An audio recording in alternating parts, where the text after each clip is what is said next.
The 9,992nd meeting of the Security Council is called to order.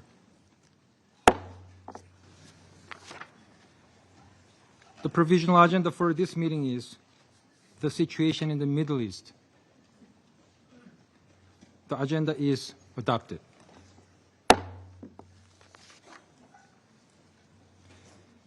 In accordance with Rule 37 of the Council's Provisional Rules of Procedure, I invite the representatives of Egypt, Jordan, Kuwait, Iraq, Israel, Qatar, Turkey, and the United Arab Emirates to participate in this meeting.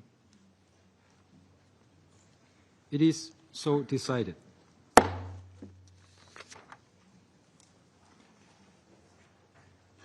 I request the protocol officer to escort His Excellency Sheikh Mohammed bin Abdulrahman bin Jassim Al-Thani, Prime Minister and Minister for Foreign Affairs of the State of Qatar, to his seat at the Council table.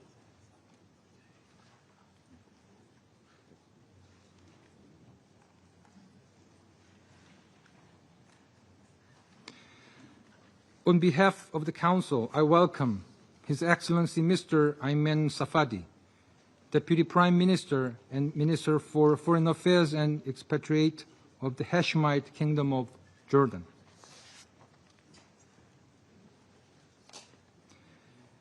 In accordance with Rule 39 of the Council's Provisional Rules of Procedure, I invite Ms. Rosemary DiCarlo, Under Secretary General for Political and Peace-Building Affairs, to participate in this meeting. It is so decided. The Security Council will now begin its consideration of item 2 of the agenda. I now give the floor to Ms. Rosemary DiCarlo. Thank you, Mr. President. We gather yet again as the scope of violence in the Middle East has widened, further threatening regional security and stability. Israel's airstrikes in Doha, Qatar on 9 September shocked the world. It was an alarming escalation, especially since it targeted individuals who were reportedly gathered to discuss the latest U.S. proposal for a ceasefire and hostage release deal in Gaza. The Secretary General condemned this strike as a violation of Qatar's sovereignty and territorial integrity. He calls on member states to ensure respect for their obligations under international law, including the principles of the United Nations Charter. The sovereignty and territorial integrity of any country, including Qatar, a valued partner in advancing peacemaking and conflict resolution, must be respected. According to statements by Qatar, Israel targeted residential compounds housing members of the political bureau of Hamas around 15:45 local time on Tuesday. Hamas stated that the son of its chief negotiator, Khalil al-Hayya, as well as his office manager and 3 other people affiliated with the group, were killed. Hamas also said its senior leadership survived the attack. According to Qatar, 1 Qatari security officer was killed and 7 other security personnel were injured. Qatar's foreign ministry immediately condemned the attack, saying this criminal assault constitutes a blatant violation of all international laws and norms that posed a serious threat to the security and safety of the country. Israel claimed responsibility for the attack as soon as the news broke. Prime Minister Netanyahu announced that the strike was a wholly independent Israeli operation after the fatal attack in Jerusalem on 8 September, for which Hamas claimed responsibility.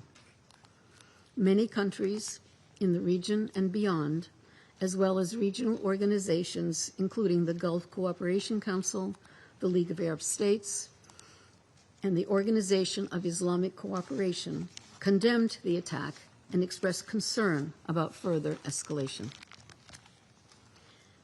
Mr. President, in less than a month, we will mark the 2nd anniversary of the horrific acts of terror that sparked the hostilities in Gaza.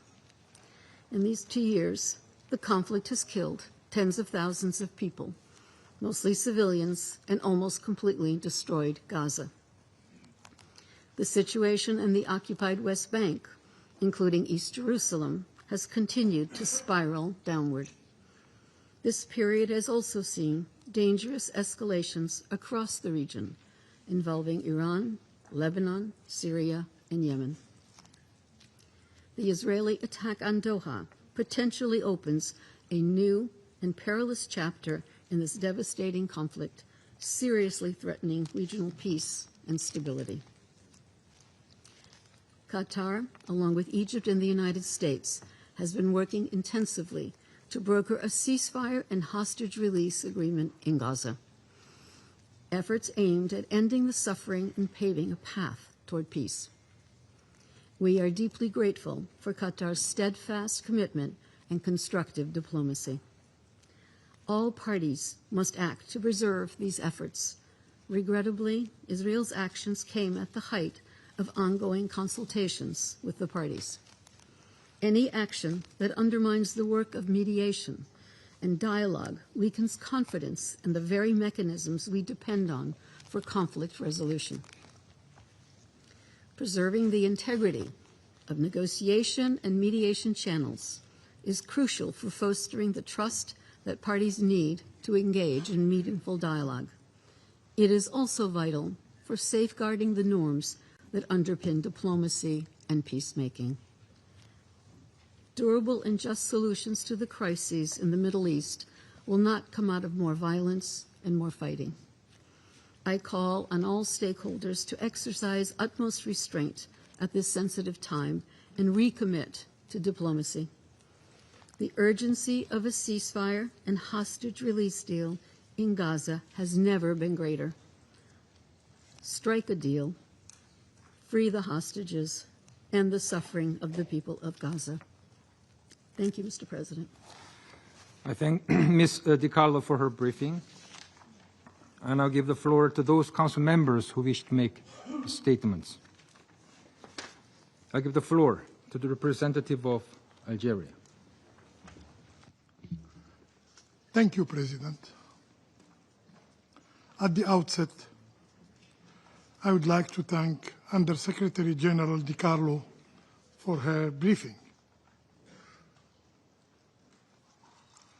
We meet once again in the wake of yet another grave and unlawful act committed by the Israeli authorities, in addition to the endless record of their systematic violations of international law.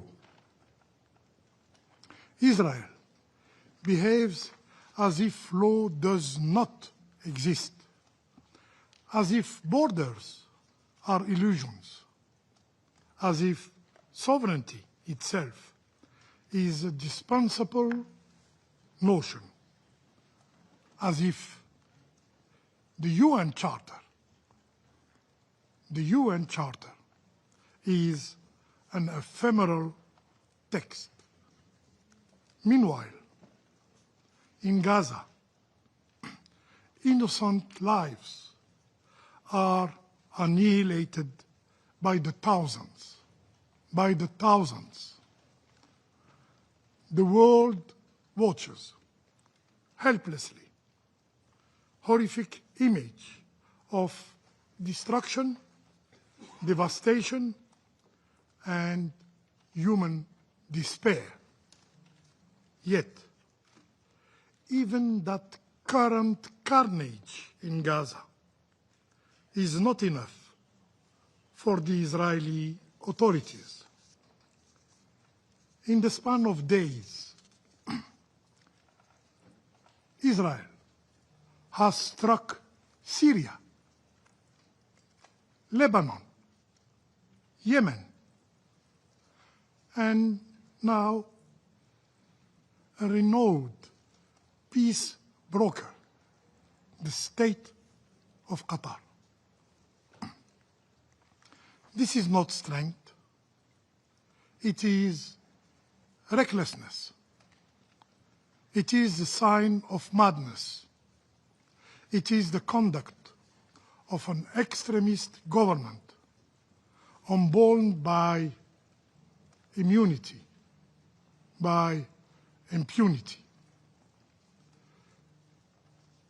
A government dragging the region and the whole world toward the abyss. Mr. President, Algeria strongly condemns and denounces the cowardly Israeli aggression that targeted the Qatari capital, Doha. We express our full solidarity with the brotherly state and people of Qatar.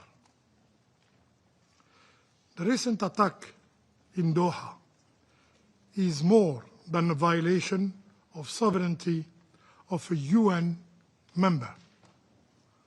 It is an affront to diplomacy itself. It targeted a commended mediator working tirelessly to end the bloodshed in Gaza. It is irrefutable proof that the Israeli occupying power does not seek peace, does not seek peace, does not seek the release of hostages, does not seek the end of hostilities, but thrive on war. President, Israel persists in relying solely on the arrogance of brutality, mistaking oppression for power and coercion for security. Yet, history taught us that the path of domination yields neither peace nor stability. Violence brings violence. Impunity breeds war. Silence in the international community and of this very Security Council fuels chaos. And yet,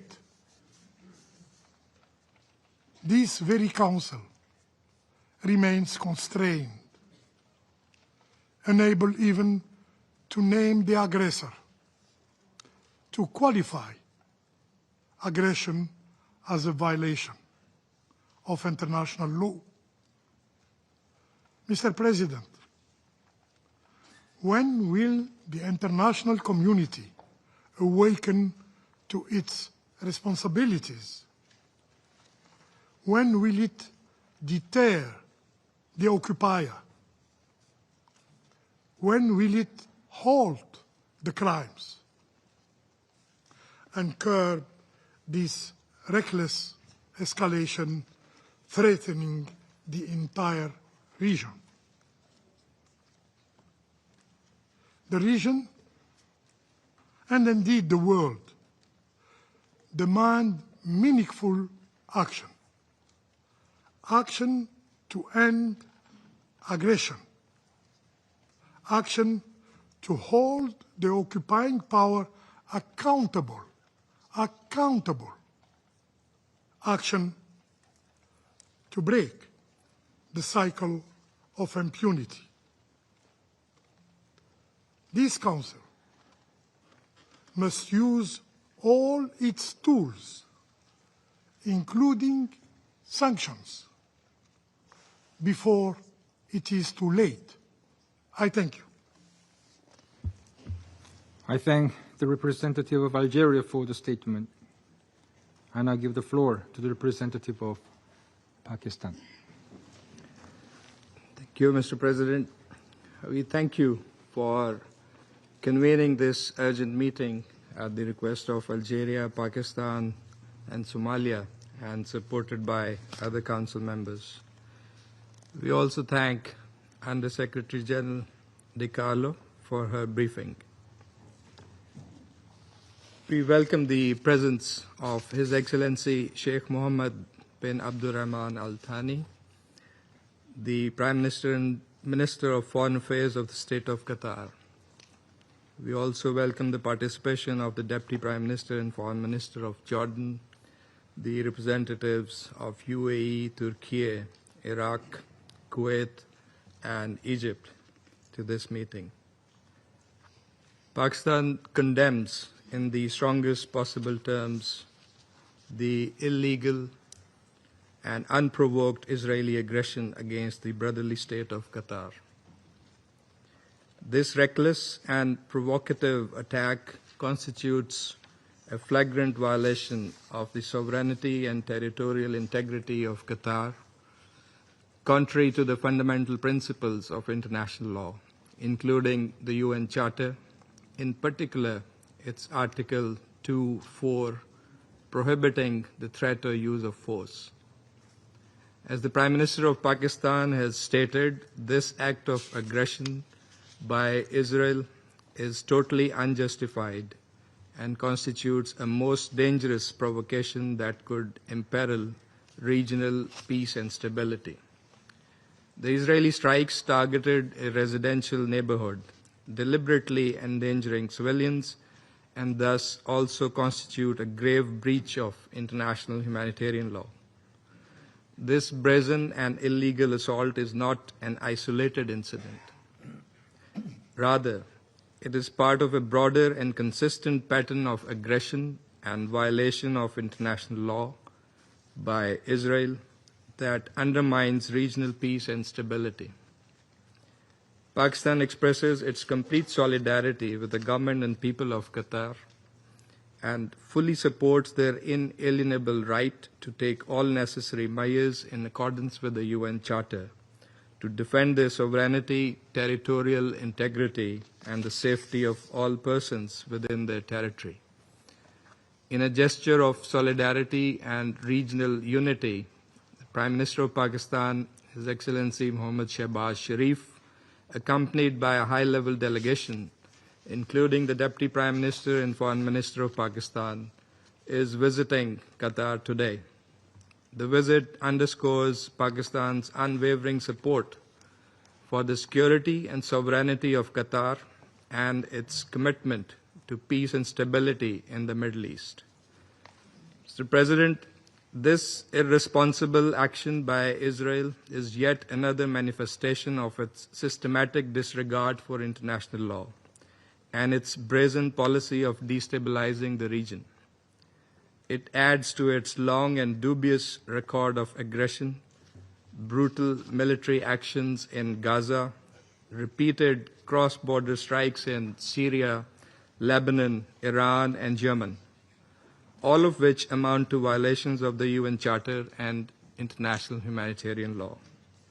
Such acts of aggression, as defined by UN General Assembly Resolution 3314, also set a dangerous precedent, erode the primacy of rule of law, and breed a culture of impunity that threatens the security of all states. In view of the gravity of the situation, an extraordinary Arab-Islamic summit will take place in Doha on 15 September, with a view to ensuring a united response to Israel's aggression and to reaffirm the primacy of international law and the UN Charter.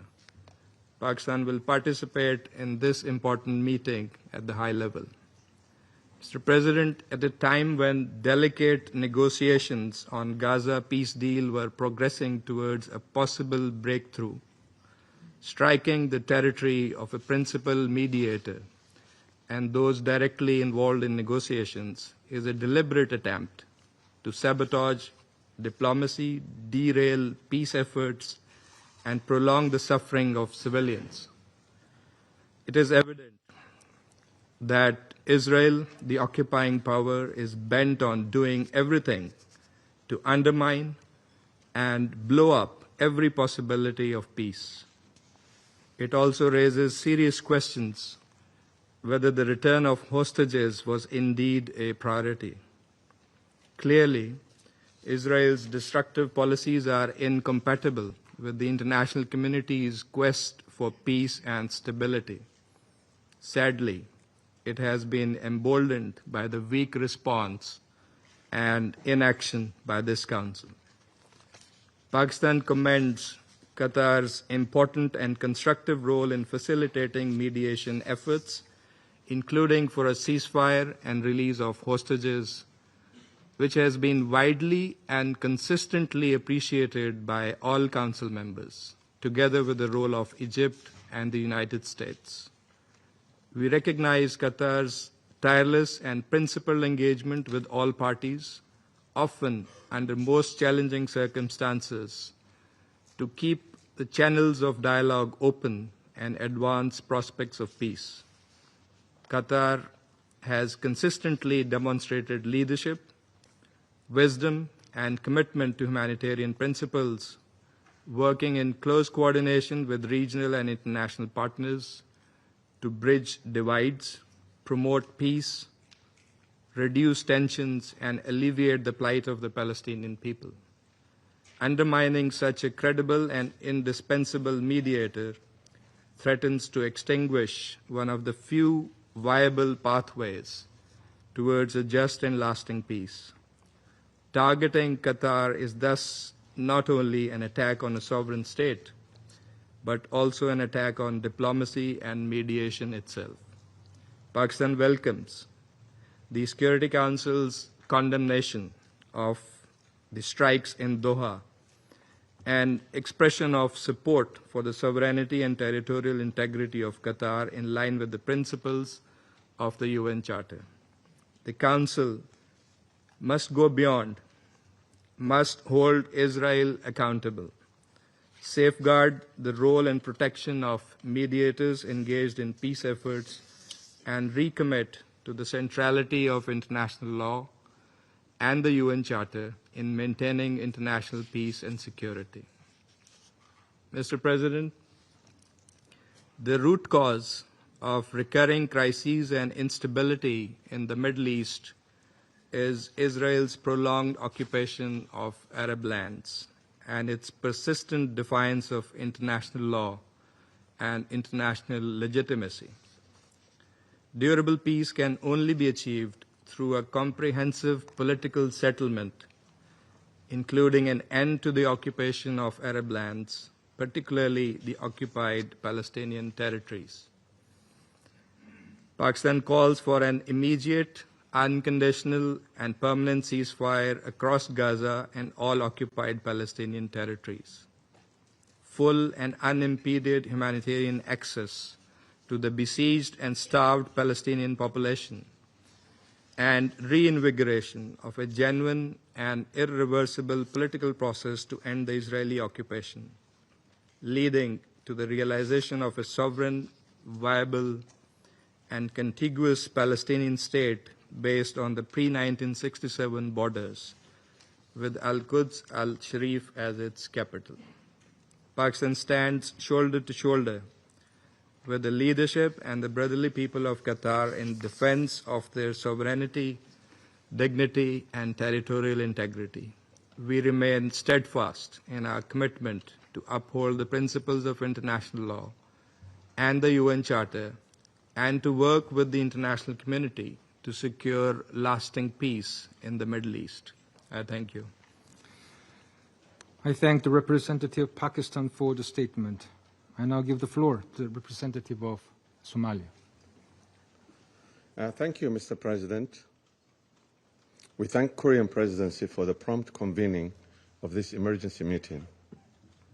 I also want to thank USG Ms. Rosemary DiCarlo for her comprehensive briefings on the alarming development unfolding in the Middle East.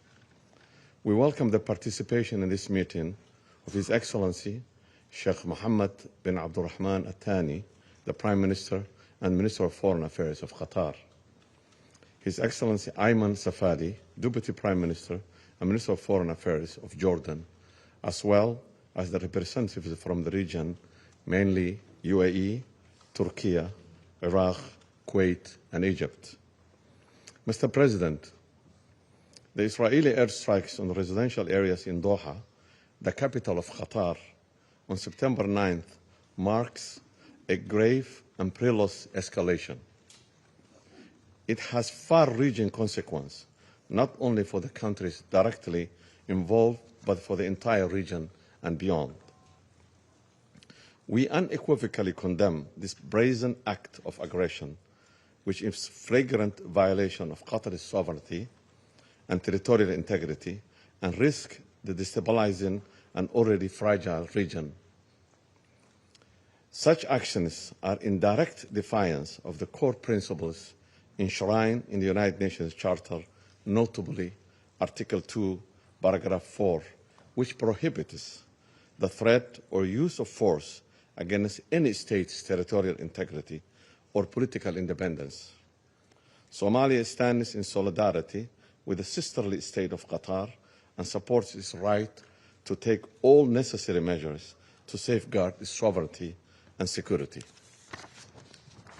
Our delegation extends its deepest condolence to the government and people of Qatar for the loss of lives and wishes a speedy recovery to all injured.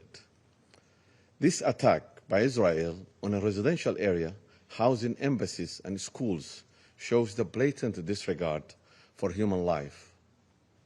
Mr. President, these consequences are not merely coincidence. Israel's systematic expansion of the conflict zone from Gaza to Lebanon, then to Iran, Syria, Yemen, and now Qatar, is a deliberate strategy. This military strike unfolded when negotiators engaged in talks over the US-backed ceasefire proposal.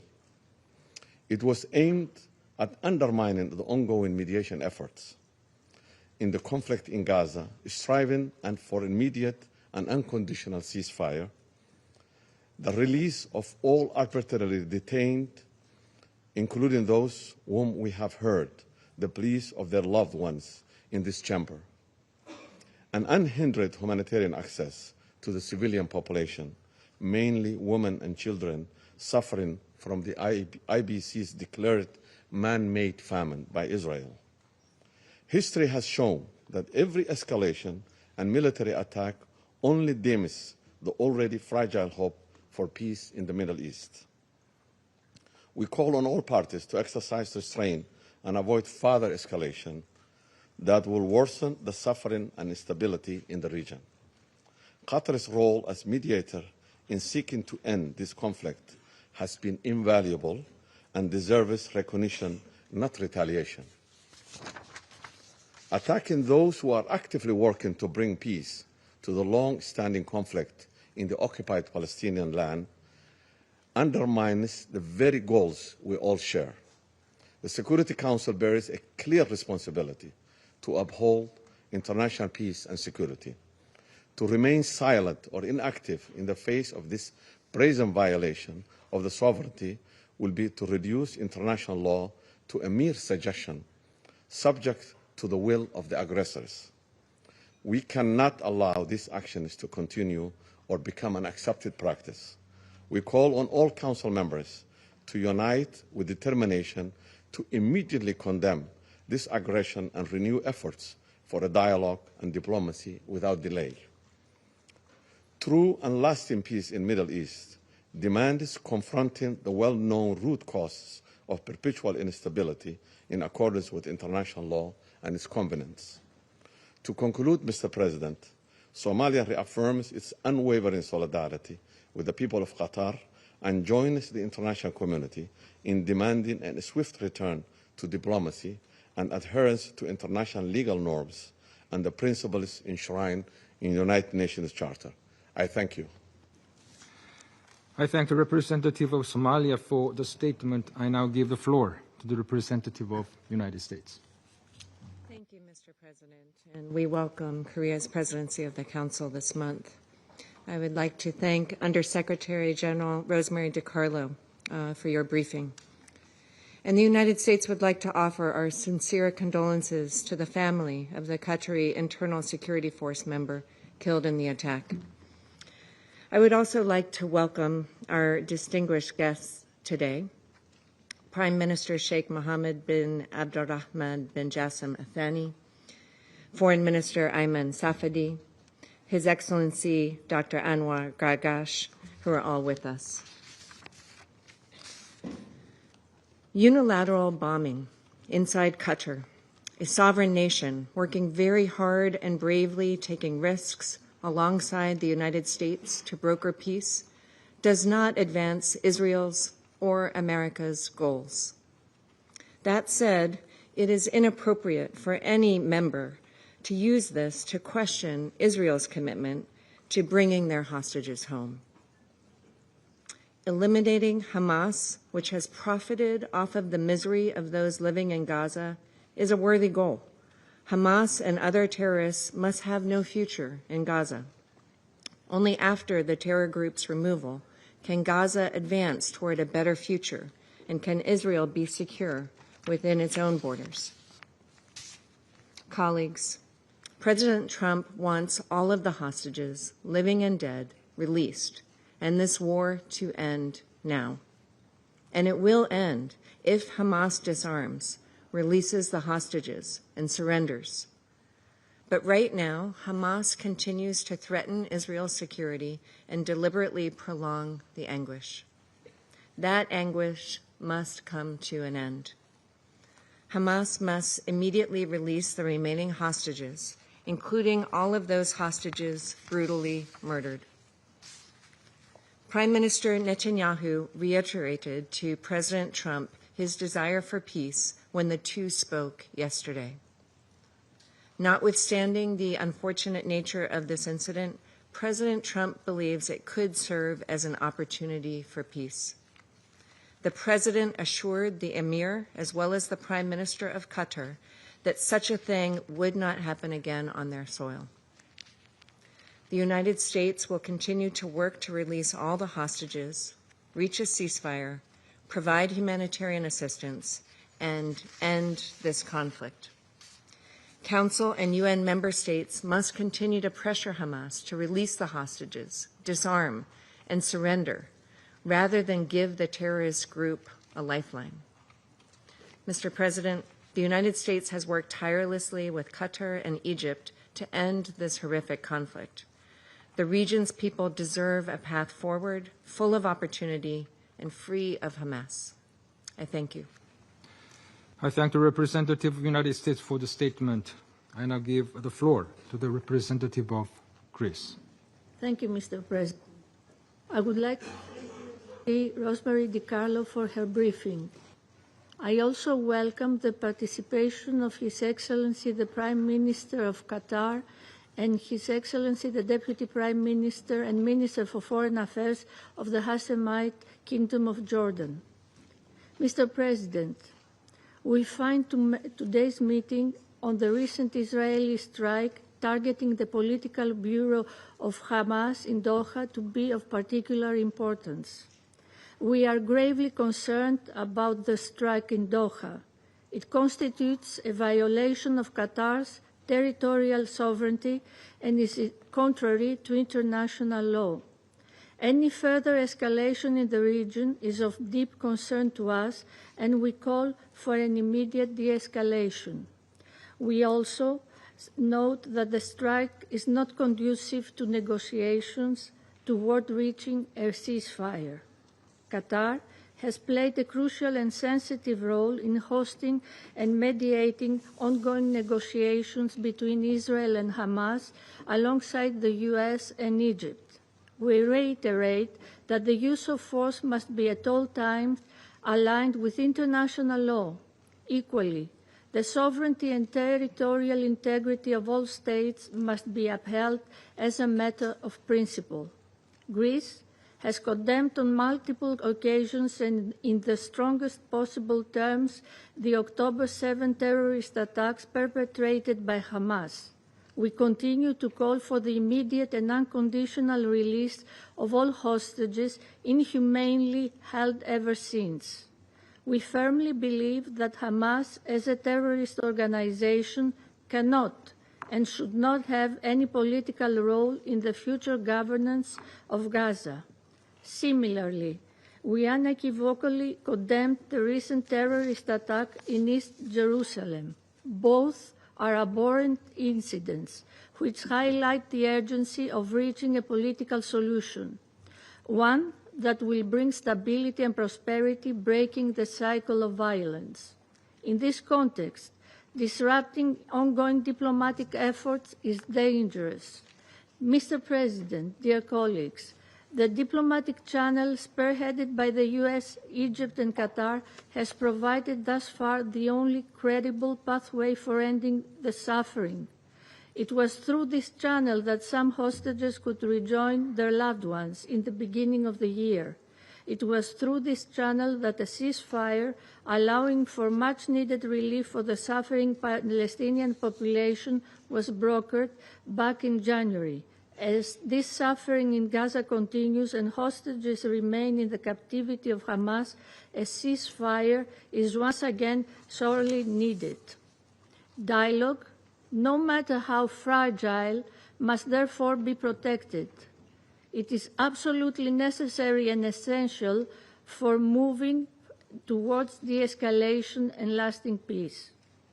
Echoing the statement of the Secretary General, we urge all parties to recommit to the diplomatic process with a sense of utmost urgency. The road ahead is difficult and challenging. Efforts aiming at a ceasefire must not be derailed. Only a ceasefire, paving the way for a political two-state solution, will allow for the spiral of violence to end. It must come to an end now. Thank you, Mr. President. I thank the representative of Greece for the statement. I now give the floor to the representative of Russian Federation. Mr. President,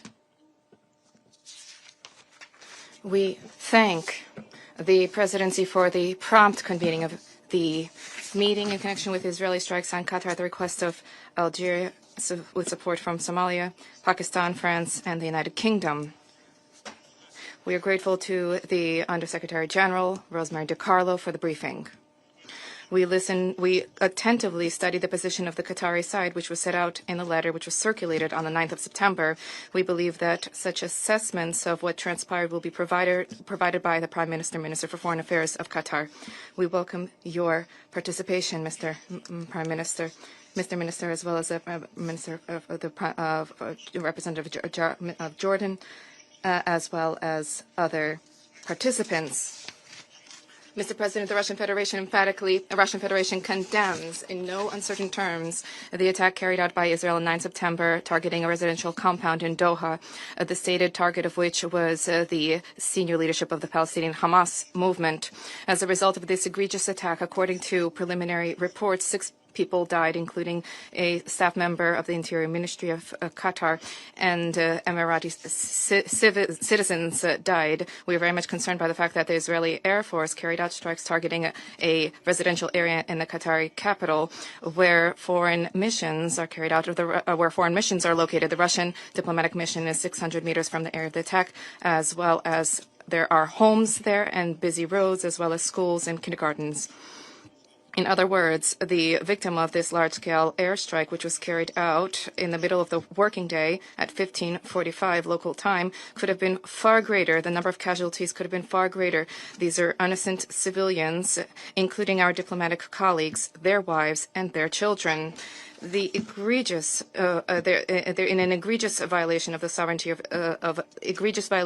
sovereignty of states, as well as the creation of grave threats to the safety of ordinary civilians, have no justification. We fully share the assessments of the Secretary General about the inadmissibility of Israeli strikes targeting Qatar, which represents an encroachment upon the territorial integrity of an independent state. We also agree with the statement of the SG about the positive role of Qatar and its intention to desire and focus on putting an end to the conflict, which has lasted for nearly 2 years, the war in the Gaza Strip, which has lasted for nearly 2 years.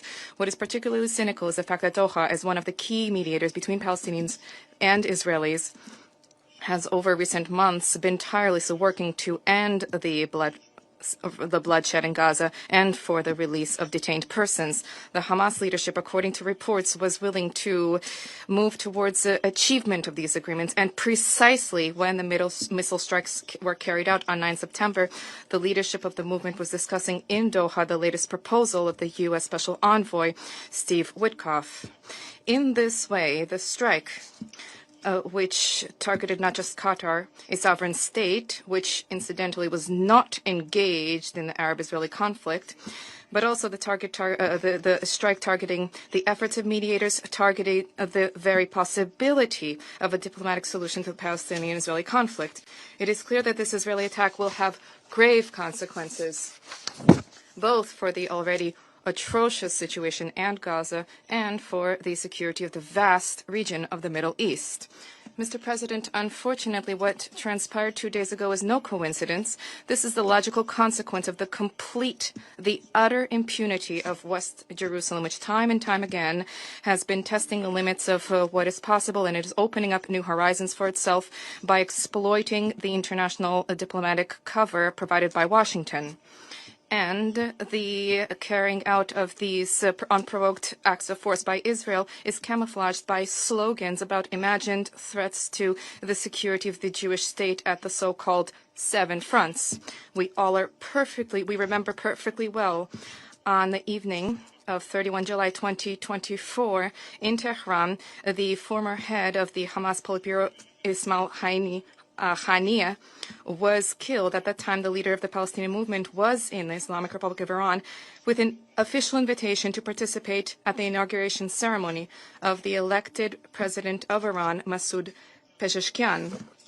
The political murder was then carried out with the same goal, namely to carry out a major to deal a major blow to the proxy talks between Hamas and Israel, which are geared towards achievement of a ceasefire in the Gaza Strip. The strike on Qatar, where a major U.S. military base is located, has become a fundamentally new wave of regional escalation. If the Israelis are willing to eliminate their political opponents in a state that is so close to their main ally, what is then stopping them from carrying out similar acts in any other capital in the world?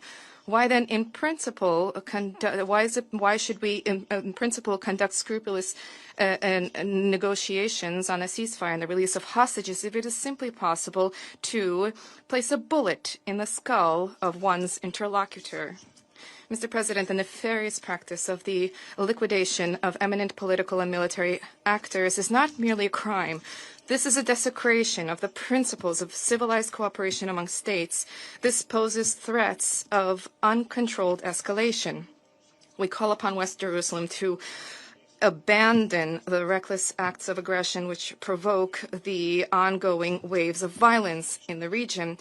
There is a need for all members of the Council to send a similar message. I believe that it is clear now to all that Washington's stated focus on so-called quiet diplomacy not only is failing to yield results, but this is fraught with generating new risks and further escalating tensions in the already fraught atmosphere. By specifically referring to that premise, the U.S.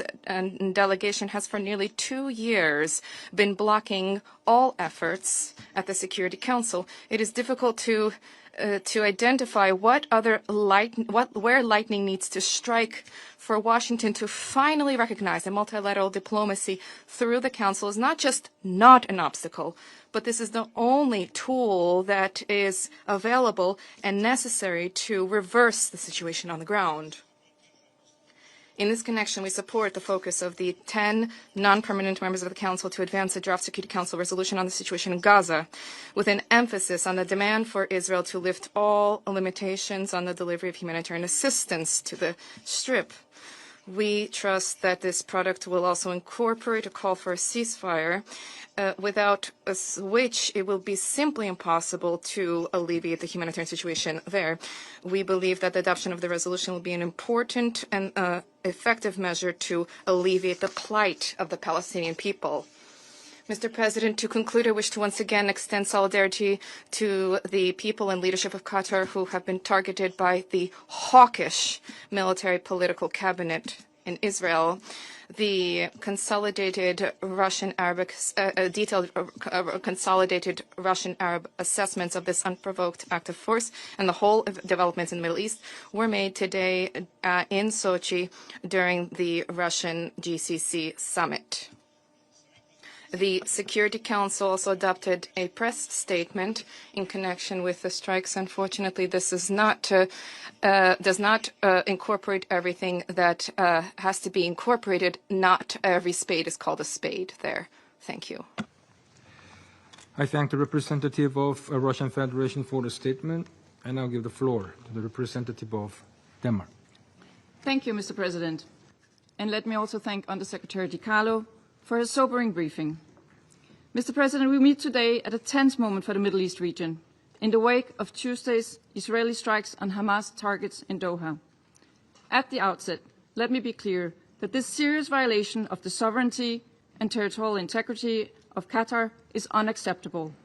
We condemn these strikes in line with the press statement agreed by all Council members. It raises serious questions under international law. Your Excellency Prime Minister Al-Thani, Denmark expresses our most sincere solidarity with you, your government, and the people of the state of Qatar. Thank you for your presence here today and for your commitment to peace, mediation, and multilateral dialogue. I also welcome His Excellency Deputy Prime Minister and Foreign Minister Safadi and His Excellency Dr. Gagash to the Council. Mr. President, we've said it before, but it remains equally relevant today. With countless lives at stake across the Middle East, it is imperative that all parties exercise maximum restraint. The region can simply not afford further escalatory spiral of violence. Its people cannot and should not have to bear any more conflict and trauma. At this critical moment, we call on all parties to refrain from steps that risk igniting tensions and deepening regional instability. Diplomacy and dialogue must remain the first ports of call. Mr. President, around this table, we all regularly urge for restraint. All the while, the war in Gaza continues to rage. To be clear, this war must end immediately. Every effort must be made towards this objective, including from this Council. Every day, the devastating humanitarian consequences are made painfully clear. There's famine in Gaza. People are starving to death in Gaza. Civilian infrastructure is destroyed. The list of horrors is long. We have a responsibility to act as a Council, as an international community, as human beings. The immediate priorities remain threefold: an immediate, unconditional, and permanent ceasefire, the unconditional and dignified immediate release of all hostages, and the lifting of all restrictions on humanitarian aid into Gaza. All parties must work urgently towards achieving these aims. Mr. President, Denmark reiterates its firm condemnation of the terrorist attacks on October 7 perpetrated by Hamas. As we have repeated countless times, there can be no justification for this attack, nor for the undignified treatment of the hostages, and there can be no role for Hamas in Gaza. We have also consistently stressed that Israel's response must be exercised in full compliance with international law, including international humanitarian law. In closing, Mr. President, peace cannot be built on the rubble of destroyed buildings and cities, but on the firm foundation of dialogue and negotiation, a foundation that Qatar, along with the United States and Egypt, has been diligently and tirelessly working to create. These efforts have Denmark's full support. They offer a future that conflict never can, a future defined not by fear, not by a constant risk of escalation, but by stability for all countries and all people of the region. This is the challenge that the international community, and especially this Council, must rise to meet. This is not only demanded for the Council, but also the very mission of this organization. We must spare no effort to achieve it. I thank you. I thank the representative of Denmark for the statement. I now give the floor to the representative of United Kingdom. Thank you, President. And I'd like to thank USG Di Carlo for her briefing today. I'd also like to warmly welcome to the Chamber His Excellency the Prime Minister of Qatar, His Excellency the Deputy Prime Minister of Jordan, and His Excellency Dr. Gargash of the UAE. I'll make 3 points. First, let me underscore this from the outset. The United Kingdom stands in full and unwavering solidarity with Qatar and condemns Israel's strikes on Doha. These strikes are a flagrant violation of the sovereignty and territorial integrity of Qatar. They risk both further escalation across the region and setting back negotiations for a ceasefire. We offer our condolences to the families and friends of Qatari personnel who were tragically killed. Our thoughts are with their loved ones and with the injured. Qatar has long been a tireless broker for peace in the Middle East and beyond, and we commend the resolute commitment of His Highness the Emir to champion diplomacy and dialogue. So to reiterate, we wholly condemn the strikes on Qatar, which will do nothing to deliver peace in the Middle East or to help safeguard Israel's long-term security. My Prime Minister made this clear to President Herzog when they met yesterday. And like others, I welcome the clear message of support to Qatar that this Council has sent through our press statement today. Second, the UK has been clear that Hamas is a terrorist organisation, and we condemn the October 7 atrocities in the strongest terms. We reiterate that Hamas must release all the hostages, sign up to an immediate ceasefire deal, and commit to disarm. It can play no part in the future governance of Gaza. Third, with each day that passes, the hostages suffer in appalling conditions, and the people of Gaza endure starvation and repeated displacement. This week's evacuation orders across northern Gaza will worsen the humanitarian catastrophe. The Israeli government's decision to further escalate its offensive in Gaza is wrong. And today, I reiterate that we urge Israel to reconsider immediately. We staunchly support the efforts of Qatar, the United States, and Egypt to achieve a ceasefire in Gaza, to secure the release of the hostages and bring this conflict to an end. We urge all parties to re-engage meaningfully to reach a negotiated deal. We also need an urgent surge of humanitarian aid into Gaza. It is abhorrent that famine is unfolding in parts of Gaza City, and we need immediate action to prevent it from spreading further. Israel must lift all restrictions on aid and allow the UN to deliver life-saving aid at scale. President, the only way to achieve lasting peace and security for Palestinians and Israelis alike is through a political solution. The UK will continue to work with our partners to develop a framework for long-term peace consistent with a two-state solution. Thank you. I thank the representative of United Kingdom for the statement. I now give the floor to the representative of Slovenia. Thank you, Mr. President, and I thank Under-Secretary General Di Carlo for her briefing. I welcome a number of high-level speakers, in particular Prime Minister of Qatar and Deputy Prime Minister of Jordan. Colleagues, sovereignty and territorial integrity of countries across the region violated. Security Council resolutions rejected. General Assembly processes ignored. ICJ decisions disregarded. Advisory opinions ignored. Civilians starved and killed. International mechanisms flouted.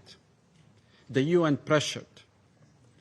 Humanitarian and medical workers, journalists attacked. Inhumanity and simply cruelty. A sense of complete impunity.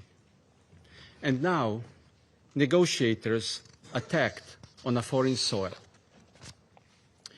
I wonder, is this how peace is pursued? Is this really a way to bring hostages home? Slovenia is gravely concerned over the latest escalation in the Middle East. We strongly condemn the Israeli attack on the sovereignty and territorial integrity of the State of Qatar, and we stand in solidarity with Qatar. We once again call for full respect of the UN Charter and rules of war. Nobody is above the law, no matter how mighty one feels. We commend the crucial and constructive role of Qatar, a key mediator for a ceasefire in Gaza and for the release of hostages. We thank them for their efforts and urge them to continue. This Council has been unequivocal in our support to the role and work of the mediators, Egypt, Qatar, and the United States. Everyone around this table supports the process of mediation.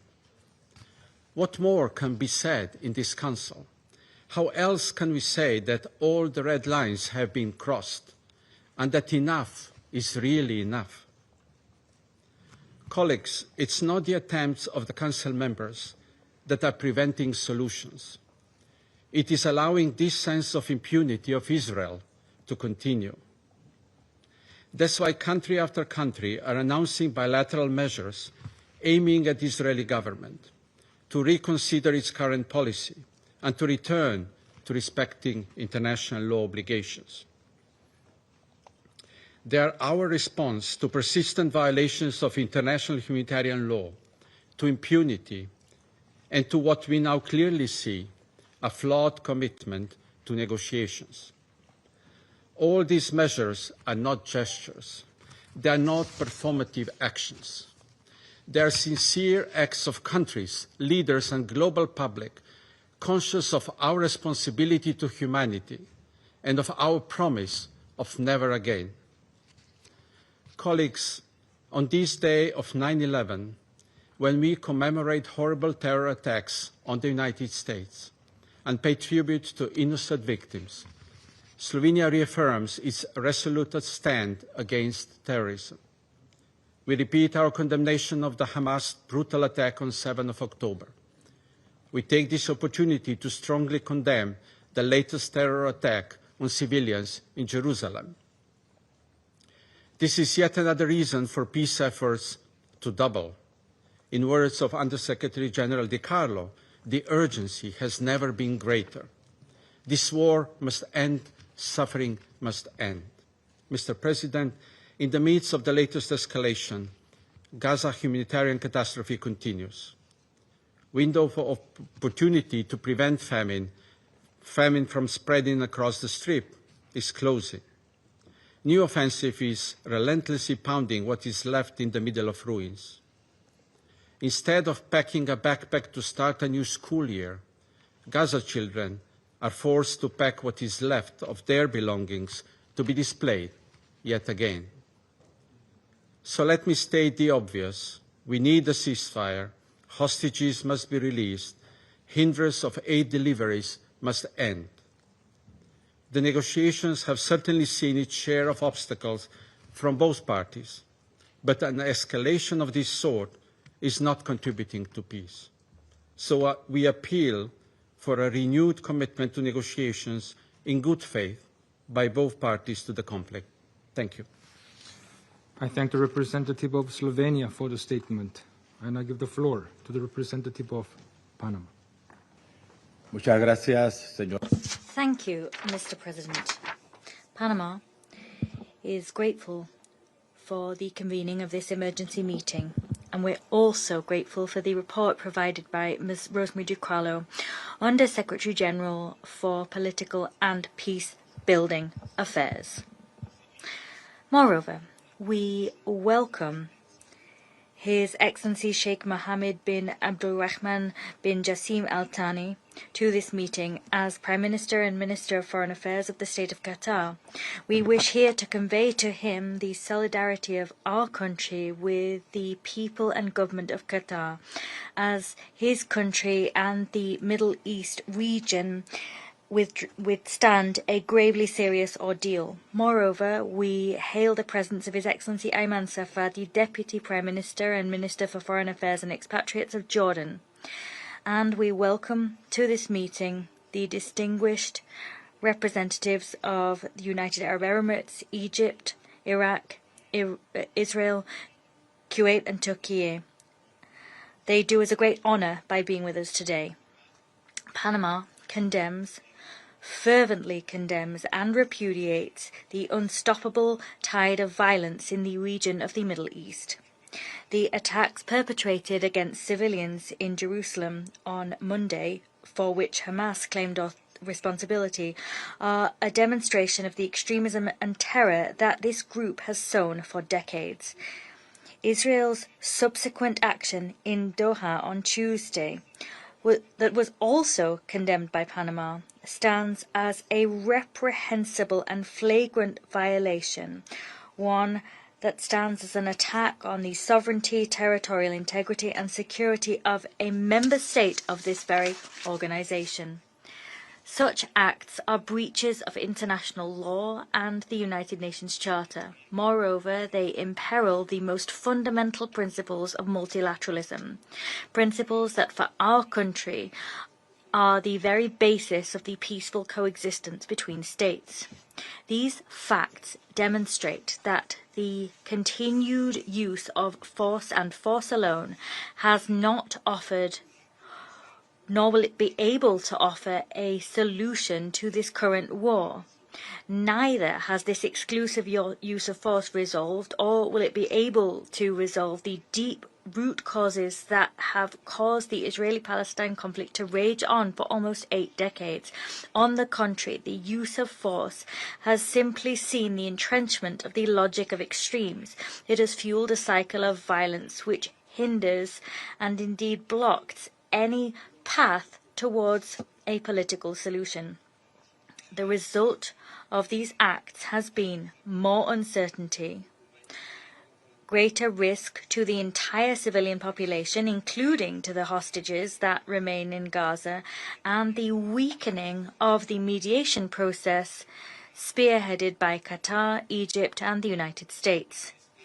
Attacking a state who is acting as a mediator and who has acted as headquarters for negotiations seeking peace, as is the case with Qatar, is a direct strike on the possibility of achieving a ceasefire in Gaza, a ceasefire which is vital to halt the suffering of the Palestinian civilian population and to open a safe environment to allow the immediate, dignified and unconditional release of all hostages who are now not safer but on the contrary facing even greater risk. These irresponsible actions are not simply a threat to the security of the civilian population.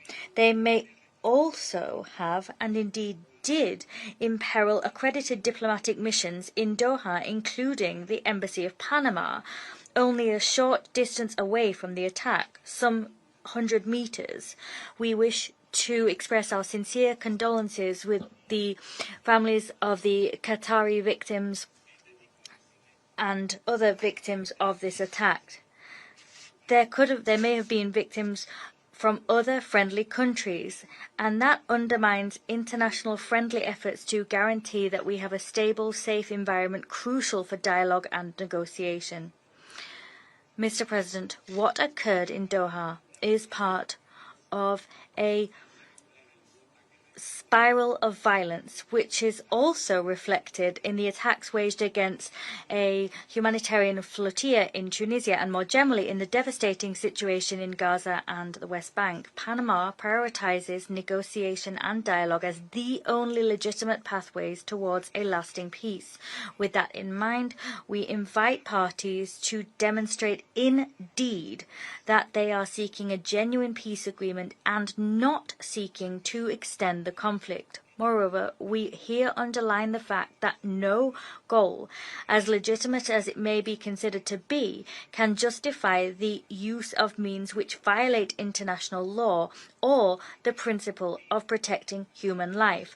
Panama asks the parties to exercise the utmost restraint. We urge them to step up their efforts to urgently achieve a sustainable ceasefire to facilitate the immediate and unconditional release of all hostages and to guarantee the safe, appropriate and sustained access of humanitarian aid, vital humanitarian aid to Gaza at scale. The experience of the temporary truce, however short and fragile it was, demonstrated that it is possible to halt human suffering, just as it is to allow the effective delivery of humanitarian aid in an unfettered way and to make progress with releasing the hostages. Mr. President, a source of grave concern is the notion of wishing to justify and wage war on the basis of the premise that the ends justify the means, whatever those ends may be. And this our principles must be upheld, whoever is concerned. The use of this ends justify the means logic will simply sow more destruction and suffering. The indiscriminate witch hunt of enemies does not lead to peace. On the contrary, it merely extends war and worsens the suffering of innocent people that are trapped in the midst of the siege. History has taught us that peace is something negotiated and made with our enemies. The time has come to choose restraint and to allow room for diplomacy before new actions further exacerbate the crisis. Panama reiterates that there is no military solution, only a comprehensive, just and lasting political process based on international law and on the relevant resolutions of the United Nations, as well as on the principle of two states and their peoples living in peace and security, will be able to guarantee the stability of the region and the safety and security of all. Thank you. I thank the representative of Panama for the statement. I now give the floor to the representative of Sierra Leone. Thank you, Mr. President. Mr. President, I thank you for convening this emergency meeting of the Security Council. And I also thank Under-Secretary General Rosemary DiCarlo for her briefing. Although in very difficult circumstances, I welcome to the Council His Excellency Sheikh Mohammed bin Abdulrahman bin Jassim Al-Thani, Prime Minister and Minister for Foreign Affairs of the State of Qatar, and express not only the full solidarity of Sierra Leone, but also our commendation for Qatar's valuable global mediation efforts in conflict situations, particularly in the Middle East as well as in Africa. I also welcome to the Council His Excellency Mr. Ayman Safadi, Deputy Prime Minister and Minister for Foreign Affairs and Expatriate of the Hashemite Kingdom of Jordan. Sierra Leone notes the letter dated 9 September 2025 from the Permanent Representative of the State of Qatar, transmitted as document S/2025/563, which draws the Council's attention to the grave incident that has prompted our deliberations. Sierra Leone has consistently upheld the conviction that the Middle East conflict, and in particular the Palestine question, must be resolved through peaceful means in accordance with the Charter of the United Nations. Article 2, Paragraph 3 obliges all member states to settle their disputes by negotiations, mediation, conciliation, arbitration, or other peaceful means, while refraining from the threat or use of force, not to endanger international peace and security. It is in this light that Sierra Leone is deeply alarmed by the admission by the Prime Minister of the State of Israel of his government attack on Doha, the capital of Qatar, a state playing an active role as a mediator between Israel and Hamas in the ongoing escalation of the conflict in Gaza. Qatar's facilitation of dialogue has been indispensable to sustaining fragile ceasefire arrangements and preventing further escalation in Gaza. An assault on the territory of a mediator is not only a violation of its sovereignty, but also a direct strike at the very architecture of diplomacy. As the UN Secretary General has rightly stressed, all parties should be working towards a permanent ceasefire, not undermining it. Sierra Leone is gravely alarmed by this flagrant breach of international law. We strongly condemn Israel's attack in Doha, and we support the press statement just agreed by the Council members, which emphasizes the vital role that Qatar continues to play in mediation efforts in the region, alongside Egypt and the United States. We take note of the communication from the Gulf Cooperation Council member states, which described the strike, and I quote, as serious threats to the security and safety of Qataris and residents.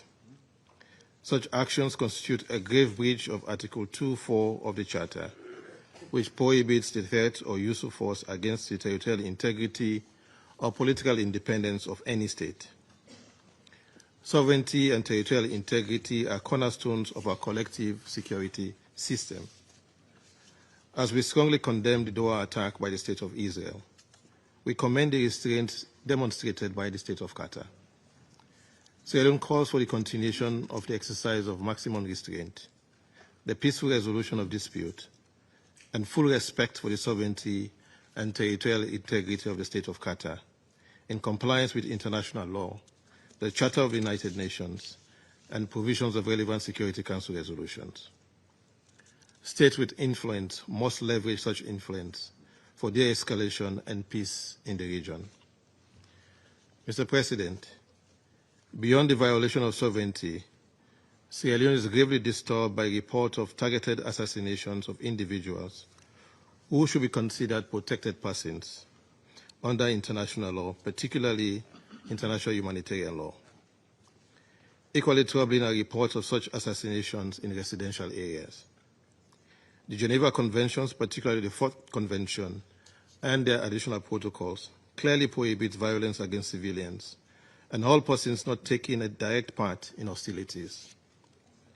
The Geneva Conventions explicitly forbid violence to life and person, in particular murder of all kinds, against those not taking active part in hostilities. Mediators, negotiators, medical personnel, journalists, humanitarian staff, and civilians remain under the protection of international law. Willful killing of such persons constitutes a grave breach of the Geneva Conventions and a war crime. We are appalled by the deliberate targeting of civilians and mediators under safe conduct, acts that undermine the distinction between combatant and non-combatant, including those not taking part in hostilities, with no continuous combat function, and outside areas of hostilities. We must be clear. International law does not recognize revenge. International law recognizes only lawful self-defense on the use of force against imminent unlawful attack or collective action authorized by the Security Council. Acts motivated by revenge, retaliation are illegal. No justification can excuse deliberate attacks on those who are not engaged in active combat functions. Colleagues, this development points to a larger challenge confronting the international community: the persistence of impunity in the face of serious violation of the UN Charter and international law. When such acts are met with silence or selective responses, perpetrators are emboldened to continue, eroding the credibility and weakening the rules-based international legal order. For the Council, failure to respond risks reducing this body to a bystander in the very crises it is mandated to address, and would amount to a referendum on the system we've built. Sierra Leone therefore urges this Council to affirm unequivocally the inviolability of the sovereignty and territorial integrity of Qatar and all member states to ensure that unlawful assassinations of protected persons are thoroughly investigated. to hold perpetrators accountable under international law, and to redouble efforts to bring the current conflict to an end through genuine good faith negotiations leading to a just and lasting peace. Mr. President, as we speak to the violations of the sovereignty of the State of Qatar, in the State of Palestine, in both the West Bank and Gaza, the inhumanity continues with ongoing hostilities. We remain gravely concerned about the humanitarian catastrophe in the Gaza Strip, with the declared famine, bombardment, and evacuation orders in Gaza City, mass displacement, act and rhetoric evincing genocidal intent. We are equally gravely concerned about the plight of hostages and recall with condemnation the 8 September attack on Israeli civilians at a Jerusalem bus stop in which 6 people were killed and 8 others wounded. Violence on either side will only breed more violence, deepen suffering, and erode prospect for peace. We reiterate the imperative for an immediate ceasefire, the safe and unimpeded delivery of humanitarian aid, and the release of all hostages. The Council must demand a ceasefire, particularly when a mediator state has been so flagrantly attacked. The peoples of the Middle East, and indeed the peoples of the world, look to this Council for leadership, consistency, and resolve. Upholding the Charter is not optional. It is a binding obligation. Sovereignty must be respected, civilians and other protected persons must be safeguarded, and international law must be enforced without fear or favor.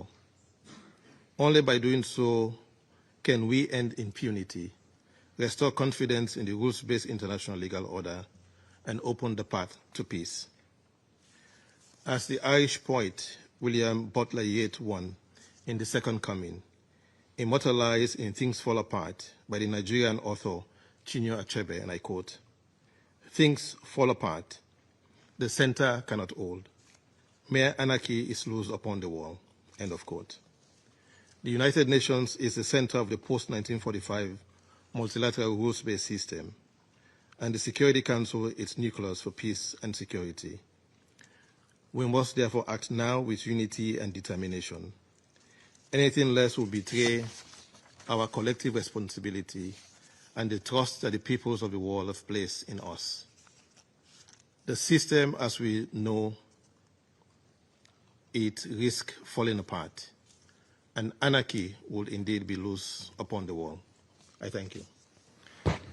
I thank the representative of Sierra Leone for the statement. I now give the floor to the representative of Guyana. Thank you, Mr. President, and thank you for convening this briefing with the requisite urgency. I welcome the participation of His Excellency the Prime Minister of Qatar and His Excellency the Deputy Prime Minister of Jordan in today's meeting.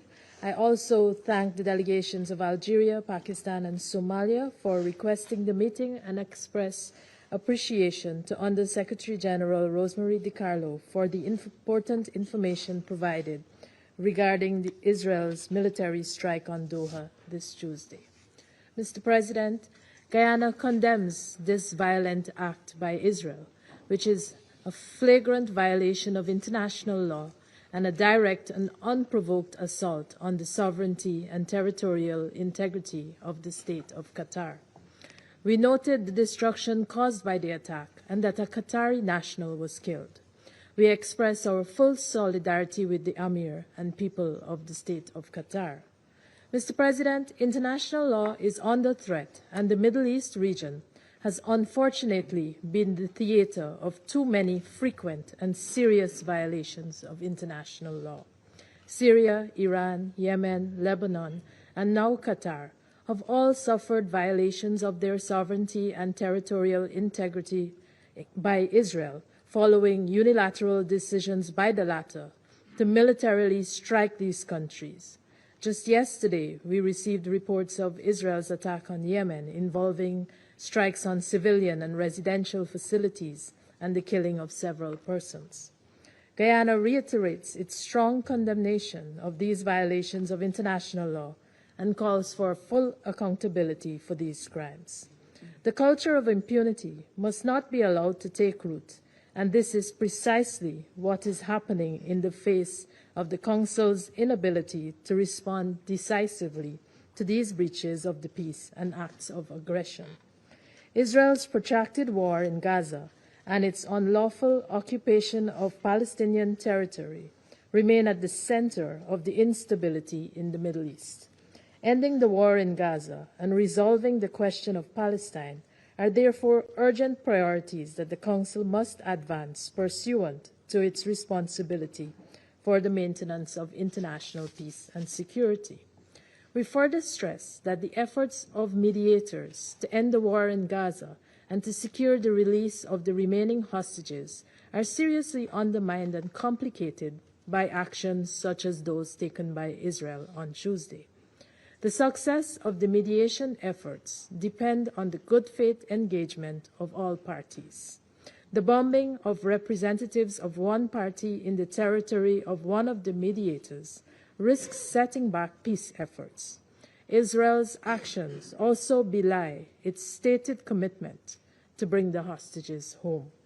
The state of Qatar has been a consistent ally in fighting terrorism and has been instrumental in the mediation efforts alongside the United States and Egypt to bring about a diplomatic solution to the war in Gaza and to secure the release of hostages still held there.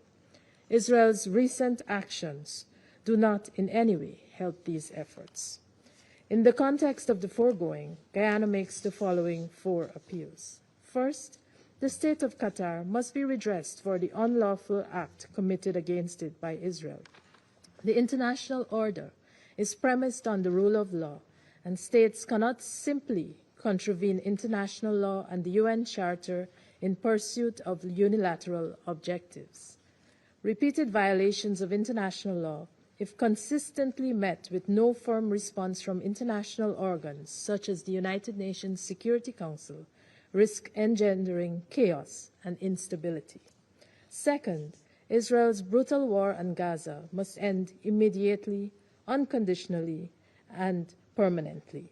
The catastrophic and man-made suffering to which civilians are subjected, and which has now escalated to famine, is a daily and painful reminder of how much this war continues to cost Palestinian civilians. Guyana urges the Security Council to take appropriate and urgent action in keeping with its responsibility to protect Palestinian civilians. Third, Guyana appeals to Israel to cease its warmongering in the already volatile Middle East. Too many fires have been ignited in the region, presenting serious risks to international peace and security. Israel must abide scrupulously with its obligations under international law. Fourth and final, Mr. President, we need strong political will to resolve the question of Palestine in a just, peaceful, and comprehensive manner. 8 decades is too protracted a period to have an entire nation living in a state of flux, marked by recurrent cycles of violence and oppression. This goes against all the values of the United Nations. Until we settle the Palestinian question, our work will not be truly comprehensive in reach. We urge all Council members and the wider membership of the United Nations to resolve that the 80th year of our organization would be the year in which we take strong and positive actions for the Palestinian people in their just struggle for peace and self-determination. Guyana resolves to doing its part to this end. I thank you. I thank the representative of Guyana for the statement. I now give the floor to the representative of France. Merci. Thank you, Mr. President. First and foremost, I wish to thank the Undersecretary General for Political and Peace-Building Affairs, Madam Rosemary DiCarlo, for the briefing, which establishes the facts in an elucidating way. I welcome the presence among us of His Excellency Sheikh Mohammed bin Abdullah Rahman bin Jasmin Al-Thani, Prime Minister and Minister for Foreign Affairs of Qatar, as well as His Excellency Mr. Ayman Safadi, Deputy Prime Minister and Minister for Foreign Affairs of Jordan, and His Excellency Mr. Anwar Gargash, Diplomatic Advisor to the President of the UAE. I also welcome the representative of Israel, of Turkey, of Iraq, of Kuwait, and of Egypt. Mr. President, thank you for having convened this emergency meeting, which has been supported by France. As was clearly expressed by the President of the French Republic, the strikes claimed by the State of Israel, which struck Qatari soil on 9 September 2025, are unacceptable, regardless of the motivation. There is an important need for the Security Council to condemn them. France reaffirms its commitment to respect for the sovereignty and territorial integrity of Qatar in accordance with the principles of the Charter of the United Nations. We extend our full solidarity with the Emir, to the Emir of Qatar, His Highness Excellency Sheikh Al-Thani, as well as the Qatari people. The President of the Republic of France yesterday extended to the Emir of Qatar our full support. These strikes represent a grave violation of international law. Let us recall that the use of force throughout and at all times is strictly regulated by the Charter of the United Nations. These strikes generate a grave risk to regional stability, which has already been imperiled by an alarming escalation of tensions in Lebanon, in Syria, and the entire region. It is in the interest of all parties, including Israel, to avoid a new cycle of violence with devastating consequences for the entire region. Therefore, we call upon all parties to exercise utmost restraint. These strikes, lastly, targeted the very area where critical talks are being held for peace in Gaza and targeted those who were conducting the talks to achieve a ceasefire and the release of all hostages who are still being held by Hamas in Gaza. This needs to remain our paramount priority. Once again, France reiterates our unequivocal condemnation of the heinous crimes of Hamas, a terrorist movement, and the linchpin, and we call upon the movement to release the hostages and to renounce violence. The permanent state of war in Gaza cannot continue. France calls upon all parties to remain engaged in good faith to return in good faith negotiations to end this war in Gaza. To that end, we welcome the tireless efforts of Qatar, which alongside Egypt and the United States has been engaged in critical mediation efforts, and we are very much grateful to Qatar, a key mediator, and we call upon them to continue mediation to that end. Mr. President, there is an alternative to the cycle of violence that is a political solution rooted in the two-state solution. This is the only way to achieve a lasting peace and security for the Israelis and for the Palestinians, as well as for the entire region.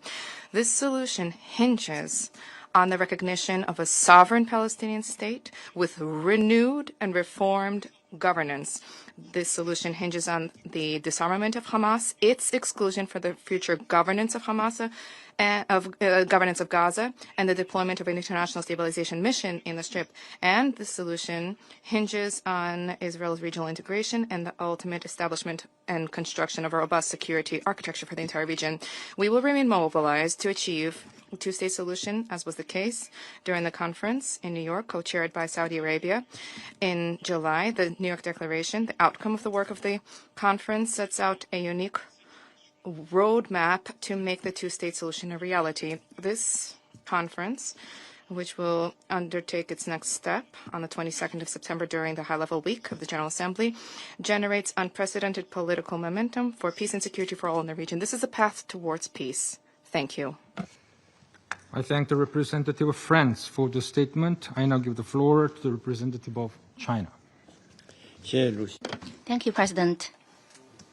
I thank Algeria, Pakistan, and Somalia for their initiative in organizing this meeting, and I welcome the presence of His Excellency Mohammed, Prime Minister and Minister for Foreign Affairs of Qatar, and His Excellency Safadi, Deputy Prime Minister and Minister for Foreign Affairs of Jordan, His Excellency Mr. Gargash, Diplomatic Advisor to the President of the UAE, and thank USG DiCarlo for her briefing.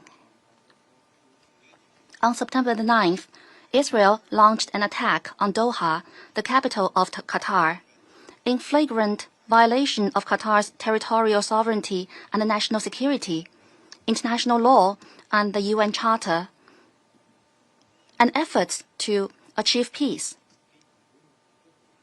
China resolutely opposes this and strongly condemns such an act. It is well known that Qatar, as an important mediator in the ceasefire negotiations, has made great efforts to promote the ceasefire and restore peace in Gaza, which has been highly appreciated by the international community. We note that on September 7th, the U.S. put forward a new ceasefire proposal and claimed that Israel had agreed to it. However, just 2 days later, a Hamas delegation which was discussing the ceasefire proposal was attacked by Israel.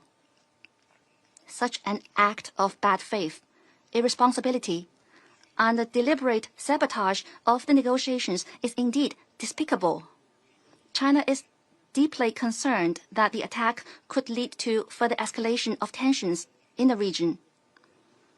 We must point out that this incident is closely related to the long-standing differing positions of some non-regional countries regarding the Middle East issue. We would like to advise these major countries, in the interest of regional peace and stability, to take a fair and responsible stance to play a constructive role along with the international community in promoting a ceasefire and cessation of hostilities and in easing tensions in the region.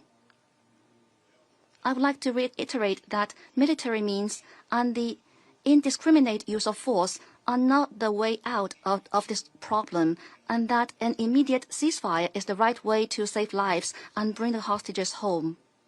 China strongly calls on all parties concerned, in particular Israel, to work harder to ease the fighting and resume negotiations, rather than the opposite.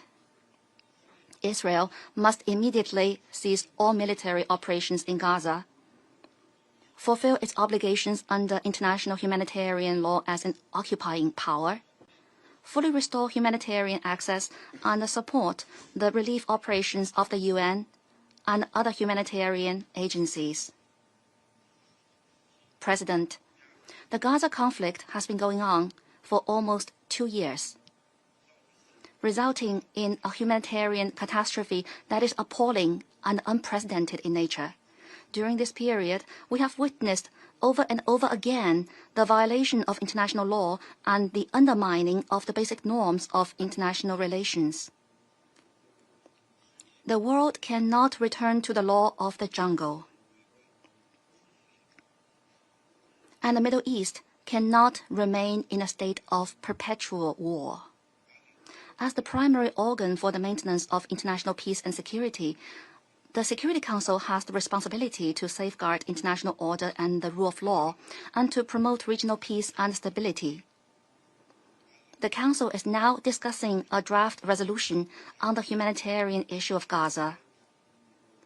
China supports Council's immediate action to end the fighting in Gaza and to ease the humanitarian catastrophe, and calls on the Council members and the international community to make joint efforts to this end. Thank you, President. I thank the representative of China for the statement. I shall now make a statement in my capacity as representative of the Republic of Korea. I also thank USG Rosemary DiCarlo for her briefing. It is deeply troubling that another unacceptable incident happened amid the ongoing instability and tensions in the region. The Security Council's press statement released today clearly exemplifies the collective voice of the international community. The Israeli attacks targeting Qatar Israel on Tuesday represent yet another grave violation of international law. One of the core principles under the UN Charter is clear: sovereignty and territorial integrity must be respected in international relations. The Republic of Korea is appalled that the attacks allegedly targeting Hamas leadership, yet also killing a member of the Qatar Internal Security Forces, happened in the residential area of Doha, the capital of the key mediating country, Qatar. Therefore, the Republic of Korea calls for the full respect of sovereignty, territorial integrity, and political independence of every country, as well as immediate de-escalation in the region. International law can't be selective. It must be strictly observed by all states. More regional instability helps no one in the region at this vital juncture. Also unacceptable is that these attacks are hampering ongoing negotiations to secure an immediate ceasefire and release of all hostages brutally held by Hamas. And the attacks were committed just a few days after a new ceasefire proposal has been put forward. Hamas committed atrocious terrorist attacks against Israeli civilians, which we continue to condemn in the strongest terms. However, Tuesday's Doha attacks directly targeting its negotiation team does not help advance the talks, which stand at an inflection point. We reaffirm our full support for the efforts by the US, Qatar, and Egypt, and the unwavering commitment of Qatar for its diplomatic mediation undertakings, as reflected in the recent remarks by its Prime Minister. The incident was also grievous, as it may have significant negative impact on common efforts by the international community to ease the extreme humanitarian suffering of Palestinian civilians, as well as Israeli hostages held in Gaza. The international community, including members of this Council, are seeking measures, either multilaterally or bilaterally, to expand the desperately needed humanitarian aid to those civilians in Gaza. It is lamentable that the government of Israel chose to pursue another act of hostility, rather than actively participating as a direct party to conflict in global humanitarian efforts to halt the famine. Colleagues, we all know the best solution to restore stability in the region: an immediate ceasefire in Gaza, the release of all remaining 48 hostages, as well as an urgent surge of humanitarian aid in Gaza, are all crucial for underpinning peace and stability in the region. Upon yet another dangerous escalation in the region, we now hear once again the desperate voice of the long-suffering hostage families pleading for the finalization of the deal. We must listen. The war in Gaza must end now. All hostages must be released. Civilians must be protected, and international law must be respected under any circumstances. We must chart a new path toward regional de-escalation and peace. I shall now make a statement. I resume my function as President of the Council. I now give the floor to His Excellency Sheikh Mohammed bin Abdulrahman Asim Al-Thani, Prime Minister and Minister of Foreign Affairs of the State of Qatar. In the name of God, the merciful, the compassionate, may the peace, blessings, and mercy of God be upon you. Mr. President, allow me to congratulate you on assuming the presidency of the Council this month. We thank you for quickly responding to our request to convene this meeting. We especially like to thank Algeria, Pakistan, Somalia, the UK, and France that asked for holding this meeting on our behalf. We also thank Ms. Rosemary DiCarlo, Undersecretary General for Political and Peacebuilding Affairs, for her briefing. We thank the Council members for adopting the press release today. We appreciate your solidarity with Qatar that we heard in your statements after the unjust Israeli attack on Doha that the press statement has condemned. The attack occurred on the soil of a main mediator. The statement stressed the commitment to the sovereignty and territorial integrity of Qatar in line with the principles of the United Nations. We address the Security Council today in light of a dangerous escalation which constitutes a threat to international peace and security and regional peace and security. This is why it is at the core of the mandate of the Security Council as per the Charter. The Israeli attack, an unjust attack, at 3:45 on Tuesday, the 9th of September 2025, targeted a residential area allocated by the state to the negotiating teams. This is part of our ongoing negotiation efforts. These residencies house the negotiating team of Hamas and their families. The residential areas are known to all those who are engaged in negotiations, even diplomats and journalists that have held meetings with the negotiating team knows where these residencies are. We take measures to verify what happened, and it turns out that the casualties included Arif Bado, Saad Mohammed Adosi, who was 22 years old. He was martyred on duty. A number of civilians were also injured, and members of internal security forces working in the compound, they're receiving now medical treatment. We are trying to identify the identity of those affected. It was a residential area, and the attacks terrorized those who lived there. This area houses schools and houses different diplomatic residencies. The attack is a violation of the sovereignty of a state member of the United Nations. This attack is far away of the civilized behavior by states that believe in peace.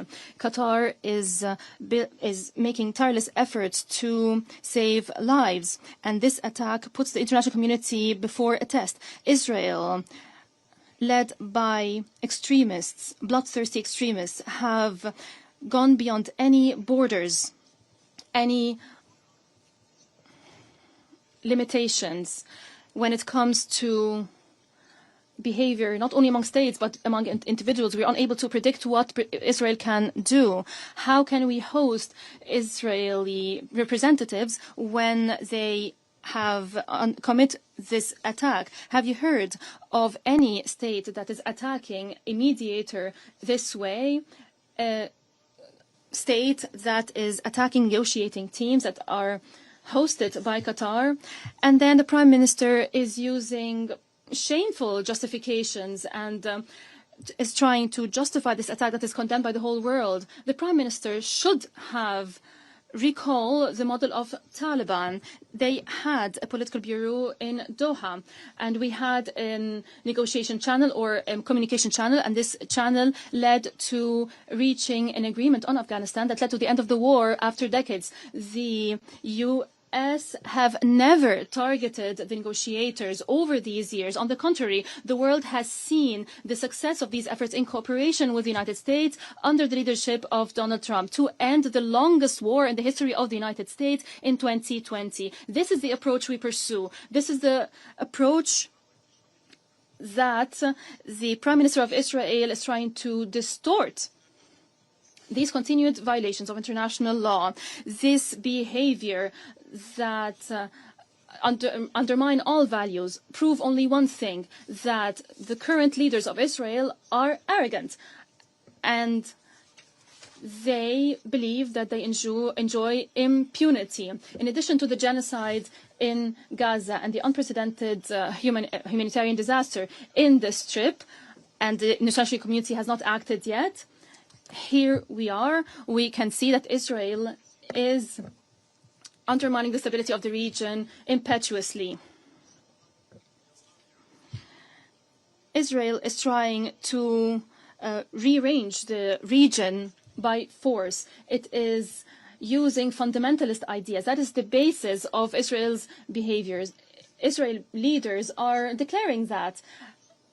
And they think that only the Israeli population is listening to them, but we're all listening to them. The peoples of the region are not accepting this kind of behavior, are not accepting this narrative. We believe fully in mediation and the peaceful settlement of disputes, and Qatar's role is being appreciated worldwide. Our efforts has proven that our efforts in cooperation with the United States and Egypt has led tangible results. It led to the release of 148 hostages. It has led to providing humanitarian aid to Gaza. It was a glimmer of hope, a rare glimmer of hope in this Gaza. But attacking our territories while we were busy with negotiations has uncovered the intention of Israel. It is trying to undermine any prospect of peace. It is trying to perpetuate the suffering of the Palestinian people. The Palestinian people is subjected to unimaginable suffering. It also shows that extremists that rule Israel today do not care about the hostages. This is not a priority. Otherwise, how would we justify the timing of this attack? Because the negotiations were looking at the latest U.S. proposal. The negotiation team of Hamas have been getting together to discuss the U.S. proposal, and the attack occurred. Mr. President, I stand before you today and I urge your august council to bear its historic responsibility. Silence before the law of the jungle and targeting a sovereign country this way undermines international efforts, undermines the prospects of any peace process in our region. The continuation of such attacks does not only target Qatar, it is a clear threat to target any country that is working on achieving peace, and that undermines the trust in the United Nations. The state of Qatar stresses, under the leadership of its emir, may God protect him, that we will continue our humanitarian and diplomatic role without any hesitation in order to stop the bloodshed. At the same time, we will not condone any attack on our sovereignty. We will reserve the right to respond through tools guaranteed by international law. We call for peace, not war. Peace is our approach, and we will not be deterred by those who call for war and destruction. Before your Security Council, we present these facts, and we recall that today we're discussing an attack on all diplomatic efforts to reach peaceful solution. The only way to peace goes through negotiations, and it starts with a ceasefire and the release of all detainees and hostages, and ensuring the unconditional entry of humanitarian aid and lifting the blockade. Allow me, on behalf of all peace-loving peoples around the world, I would like to be optimistic. We cannot succumb to extremists. We have to continue to pursue peace through the two-state solutions, through the establishment of the independent Palestinian state, fully sovereign on Palestinian national soil according to international resolutions. We need two states, two peoples living side by side in peace. This will only be achieved through the adherence of the principles of international law. I thank you. I thank His Excellency Sheikh Al-Thani for the statement. I now give the floor to the representative of Israel. Mr. President, on September 9th, Israel carried out a precise and targeted strike in Doha. The strike targeted Hamas leaders who for years have planned and directed attacks against Israel, many times making these directives from the luxury confines in Doha. These terrorists were the sole target of the operation. The men targeted were not legitimate politicians, diplomats, or representatives. They were the masterminds of terror. They orchestrated the massacre on October 7th, murdering civilians, kidnapping children, raping women, wiping out entire communities. As the smoke still rose from the massacre, even as the attack was still unfolding, Hamas leaders in Qatar appeared live on television, proudly broadcasting their celebration. While Israelis hid in safe rooms, fled from gunfire, and endured murder, kidnapping, and rape, Hamas's leaders feasted and congratulated themselves in real time. These are the same men who called for jihad to escalate the conflict. They called for blood, not peace. They wild terror, not negotiation. And the terror has not stopped. Just days ago, at Ramot Junction in Jerusalem, Hamas terrorists opened fire on a bus stop crowded with children and adults.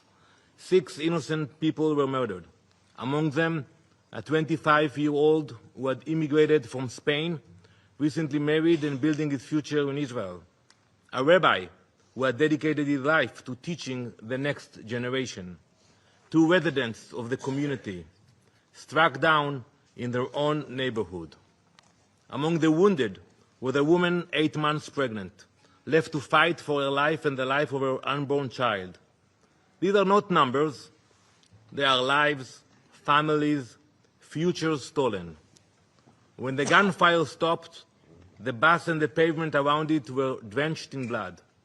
This is what terrorism looks like. Mothers clutching babies, a bus stop turned into a battlefield, a community scared in seconds. This is a reality we face in Israel. Terror raising its ugly head almost every single day. And let this council be reminded, there can be no immunity for terrorists.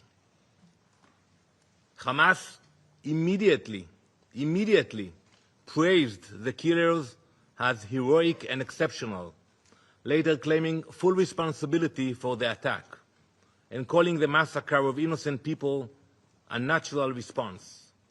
There is nothing natural about this. It is terror, pure and simple. Today, 48 innocent people are still held hostage by Hamas. Their families live in daily pain.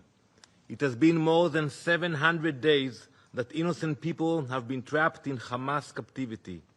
700 days of cruelty and abuse.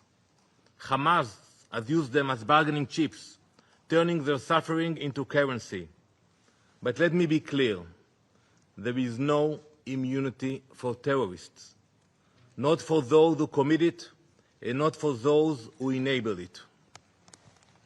Israel has agreed to President Trump's ceasefire proposal. We are ready to stop the fighting, but Hamas refuses. They keep the world waiting. They are in no rush. They have the time. Indifferent to the human suffering that their delay causes. And who suffers from this refusal? Not the leaders of Hamas, living abroad in the Ritz-Carlton in Doha. They don't suffer, they have the time.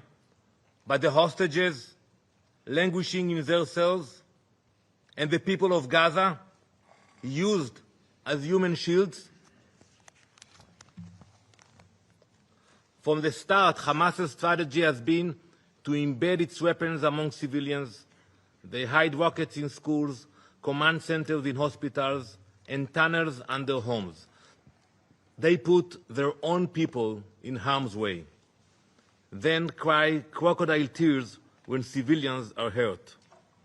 Our fight is with Hamas, not with the people of Gaza, not with the state of Qatar. Israel will continue to take precautions to protect innocent lives. That is the difference between us and those who glorify massacre and terror. Like in the Bible, like Cain in the Bible, who was marked for the murder of his brother, so too are Hamas's leaders marked for their crimes. It doesn't matter where they hide, whether in the tunnel in Gaza or in a luxury hotel abroad. The mark of Cain is upon them. For too long, Hamas leaders have been sheltered not only in Doha, but in Beirut, Tehran, and elsewhere, parading as politicians and statesmen while acting as terrorists.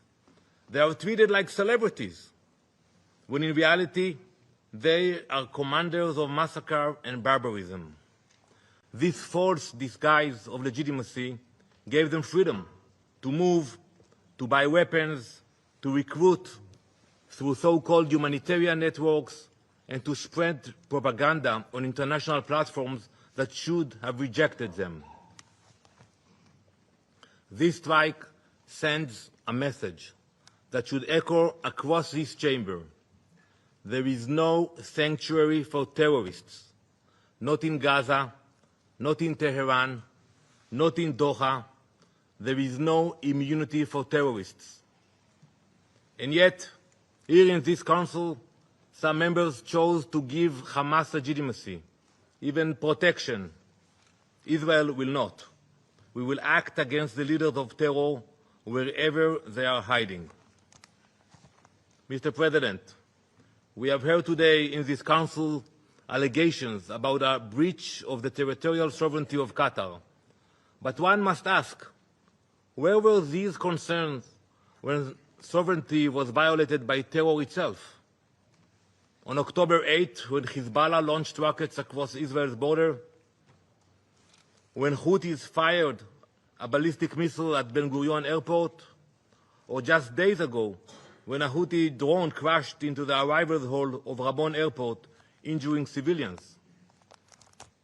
How can anyone hide behind allegations appealing to the principles of international law while giving legitimacy to those who openly glorify October 7th and continue to plot terror? Mr. President, this brings me to Qatar. Prime Minister Al-Thani, the time for Qatar to choose has come. For too long, Qatar has harbored terrorists, offering Hamas leaders sanctuary in luxury hotels while they orchestrate massacres and terror attacks. History will not be kind to accomplices. Either Qatar condemns Hamas, expels Hamas, and brings Hamas to justice, or Israel will. Mr. President, the world has faced moments like this before. Today, the world remembers the devastating terrorist attacks of September 11th. That tragic day, like October 7th for Israel, was a day of fire and blood.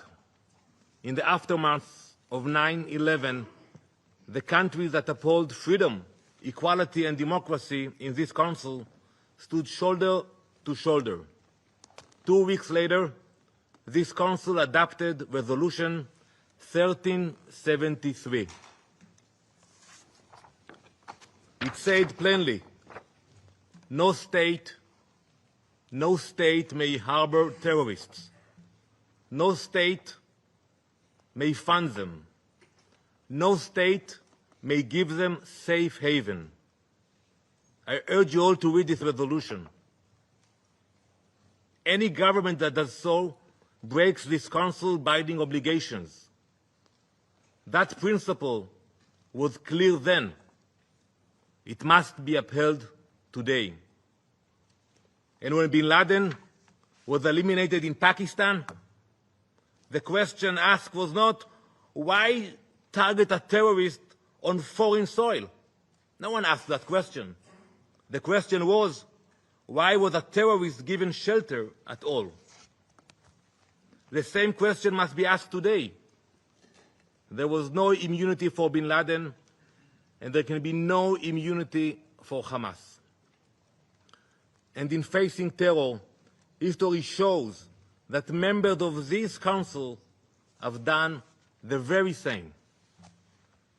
From 2014 to 2022, France struck terrorists in Mali, Chad, Burkina Faso, and Mauritania. In 2014 and 2015, the United Kingdom carried out airstrikes in Iraq and Syria against ISIS. So I ask, if these actions were justified then, why is Israel singled out now? Why are claims concerning sovereignty invoked only against Israel and ignored when others act to defend themselves? Is Israeli blood worth less? The question to ask is not why Israel targets the mastermind of terror, but why they are sheltered abroad, while hostages starve in captivity and Gazans are left to suffer. Israel's fight is not only Israel's. It is a fight of all who believe in democracy against those who worship death and violence, light against darkness, civilization against barbarism, justice against terror.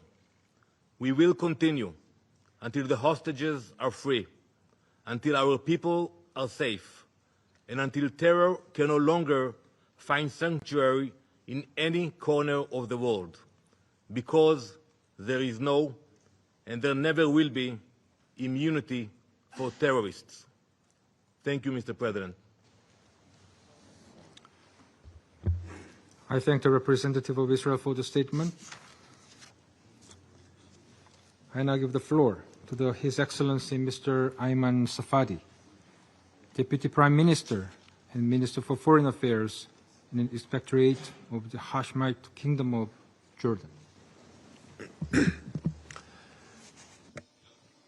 In the name of God, the merciful, the compassionate, Mr. President, I congratulate you on assuming the presidency of the Council, and I thank Under-Secretary General De Carlo for her briefing. Esteemed colleagues, a rogue government soaked in the blood of innocent people, imbued with extremism and hatred, does not care about international law, is not deterred by human values, considers itself above the law, uses brutality to impose a racist ideology, and to achieve expansionist goals that threatens peace and security in the region and the world. This is the reality of the Israeli government. The international community must act immediately and effectively to curb its arrogance and to protect the whole region from its disastrous actions. Over the past 23 months, Israel has killed more than 65,000 Palestinians in Gaza. It claimed the lives of 540 humanitarian workers and 247 journalists. It has used starvation as a weapon. The famine that it created in Gaza killed 411 Palestinians, including 142 children. Israel turned Gaza into a land where any sign of life is obliterated, any human values are obliterated. Killing has become promotional material for occupation soldiers. Killing more than 100 Palestinians daily has become an ordinary occurrence. This government is using any and all means to increase escalation, to increase violence, to deepen the conflict, and to push towards chaos.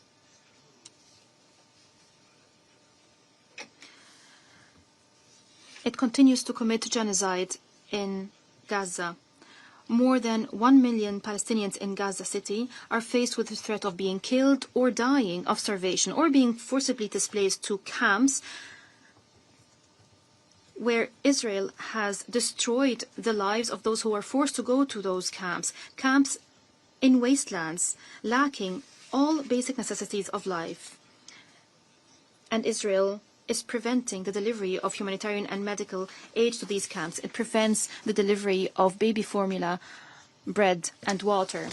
Israel is expanding its illegal settlements in the occupied West Bank. It is protecting terrorist settlers that are launching 4 terrorist attacks daily on Palestinians. It is seizing more Palestinian land.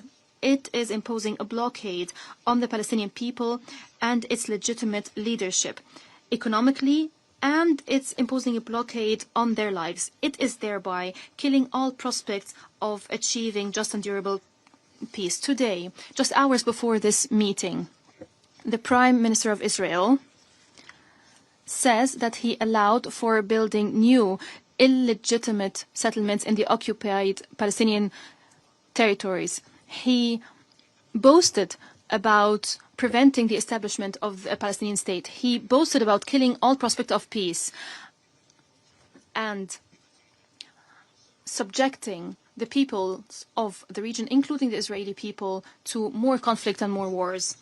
Israel is attacking the stability of Lebanon. It is occupying more Syrian territories. It is contriving sectarian strife to plunge Syria into chaos and conflict, in another flagrant violation of international law, in another dangerous escalation. Israel is violating the sovereignty of the brotherly state of Qatar. It is launching a cowardly attack against its capital, Qatar. It is shamelessly betraying a state that has been working tirelessly in partnership with the Arab Republic of Egypt and the United States of America to reach an exchange deal, to reach a permanent ceasefire, to end the suffering, and to allow for returning to diplomacy to achieve peace and security for all. We condemn this brutal and treacherous attack against Qatar. As King Ibn al-Hussein and the Crown Prince to the Emir of Qatar, Qatar stands unequivocally with Qatar in any steps it takes to protect the security, sovereignty, and safety of its citizens. Our security is Qatar's security. The stability of Qatar is the stability of the region. We are united by one vision, and the choice of Qatar is our choice, and it's a clear choice. Our choice and our vision is a secure and stable Middle East, where just, durable, and comprehensive peace prevails.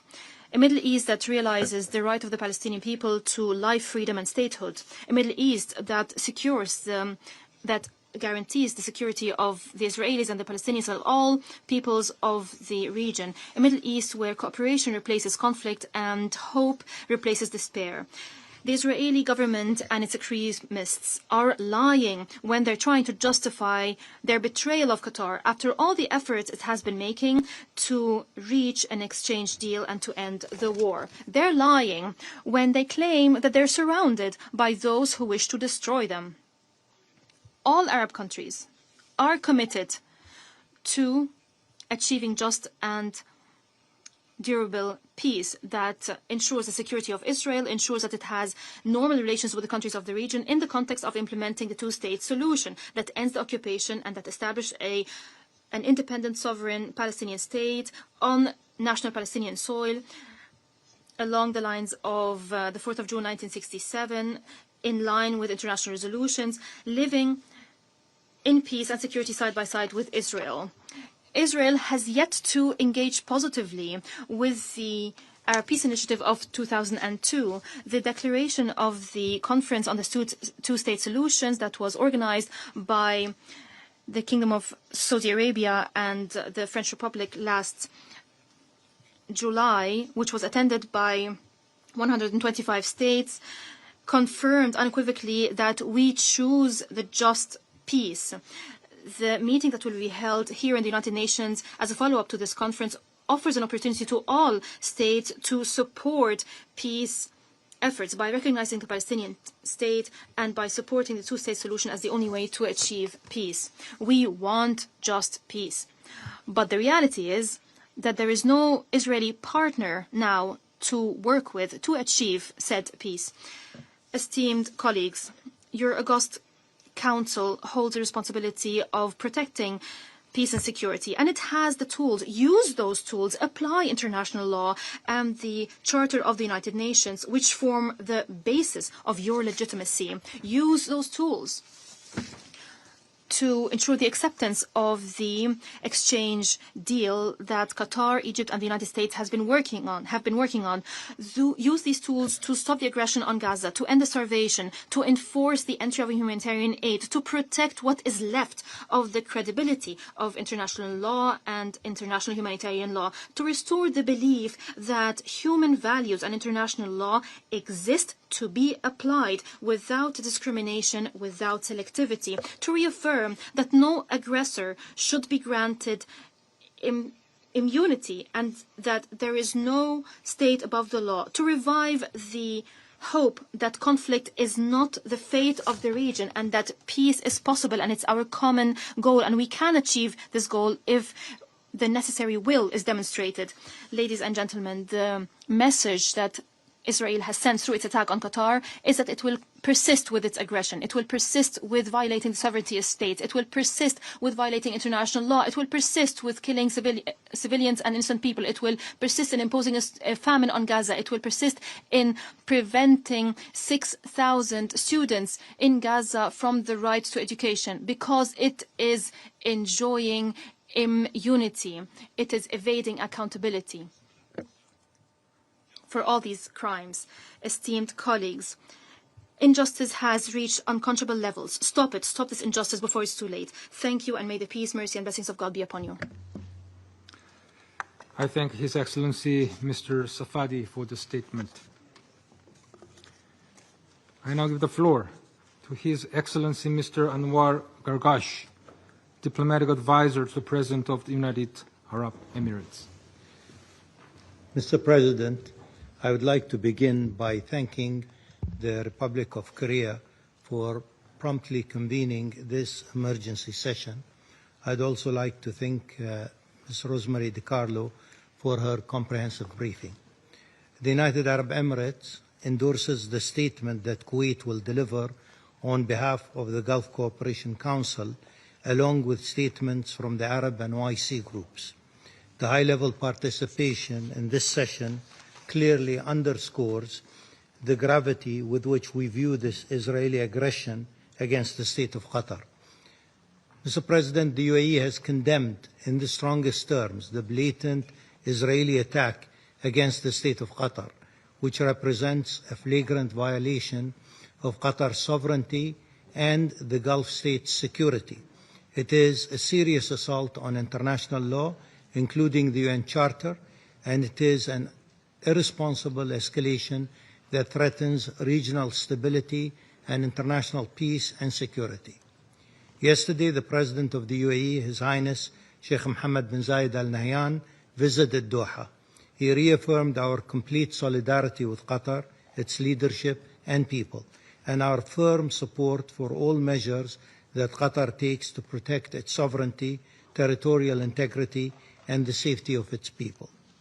Mr. President, the Security Council's continued failure to act decisively against repeated Israeli violations of fundamental principles of the UN Charter will undoubtedly have severe consequences for regional and international peace. This unprecedented attack against Qatar also seriously undermines prospects for peace and ending the war in Gaza. Qatar, together with Egypt and the United States, has played a leading role in efforts to secure a ceasefire, to release the hostages and detainees and return them to their loved ones, and to resume unhindered humanitarian aid at scale. These reckless, belligerent actions will deliver neither Israel nor the region our shared goal for peace, prosperity, security, and stability. They only serve to fuel more violence, extremism, and chaos, precisely when the region desperately needs restraint and de-escalation. Furthermore, the relentless threats of land annexation and attacks on neighboring countries destroys any foundation for lasting peace and threatens the entire region's stability. Mr. President, we must work together toward a better future for the people of our region, one built in justice, coexistence, shared prosperity, and good neighborly relations, free from extremist ideologies of any kind. As we all strive for a just and lasting peace in the region, the attacks on the state of Qatar further inflames an already explosive situation. And with our gathering today, we reaffirm the centrality of international law and the sovereignty of states, as well as the wisdom required of all of us to achieve peace and security. Today, Mr. President, Qatar does not stand alone. The Council spoke with one voice to condemn aggression. Our collective voice should make a difference against these unlawful acts of transgression against international law. Thank you, Mr. President. I thank His Excellency Mr. Gagash for the statement. I now give the floor to the representative of Turkey.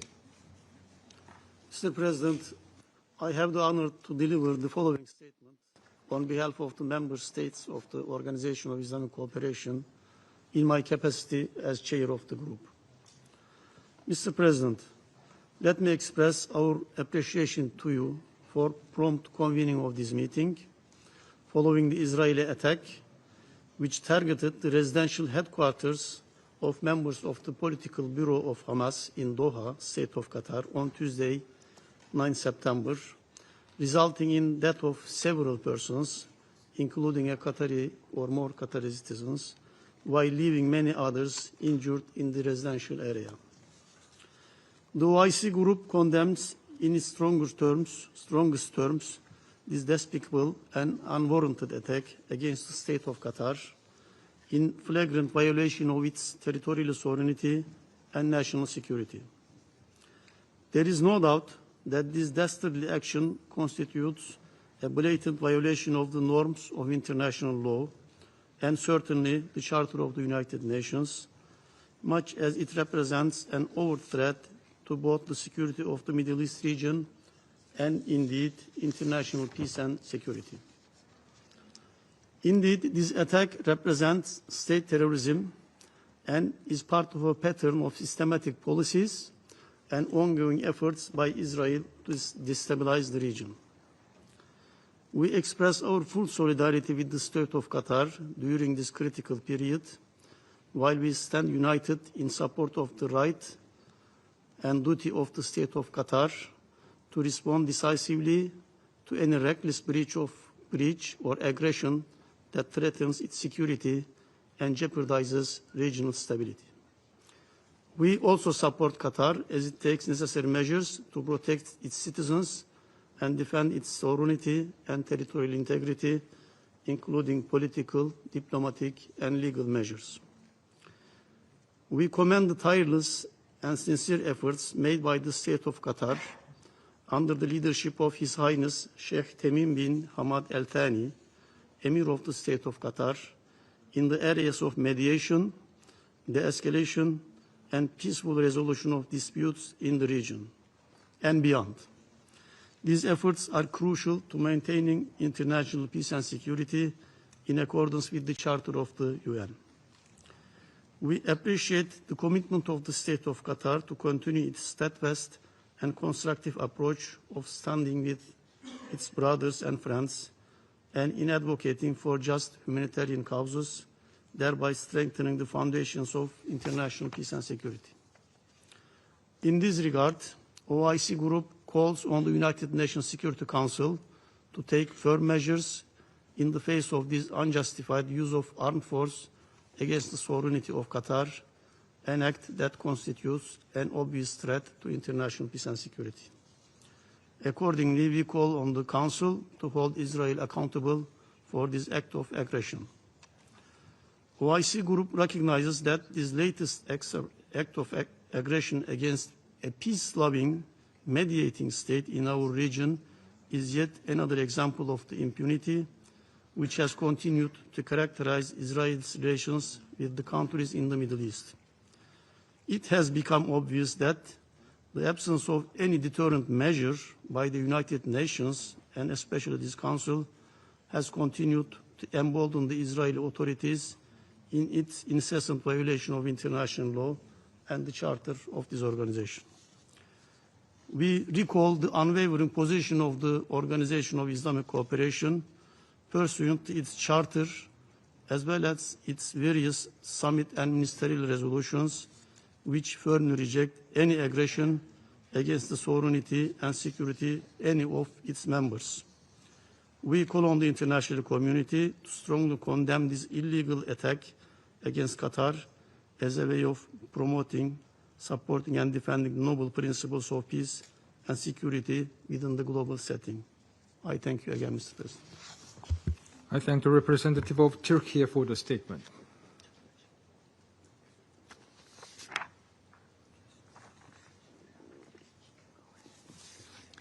I now give the floor to the representative of Iraq.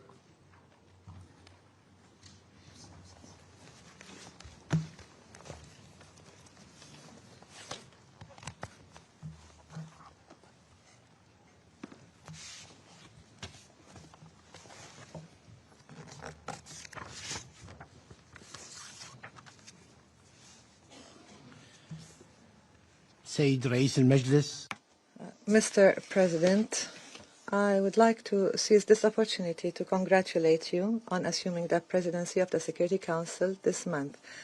We also thank and express our gratitude to the Republic of Panama for assuming the presidency of the Security Council last month. We also express our deep appreciation for the efforts to convene this emergency session. Mr. President, the Middle East region is currently on a dangerous slope as a result of the reckless ongoing actions of the Israeli entity.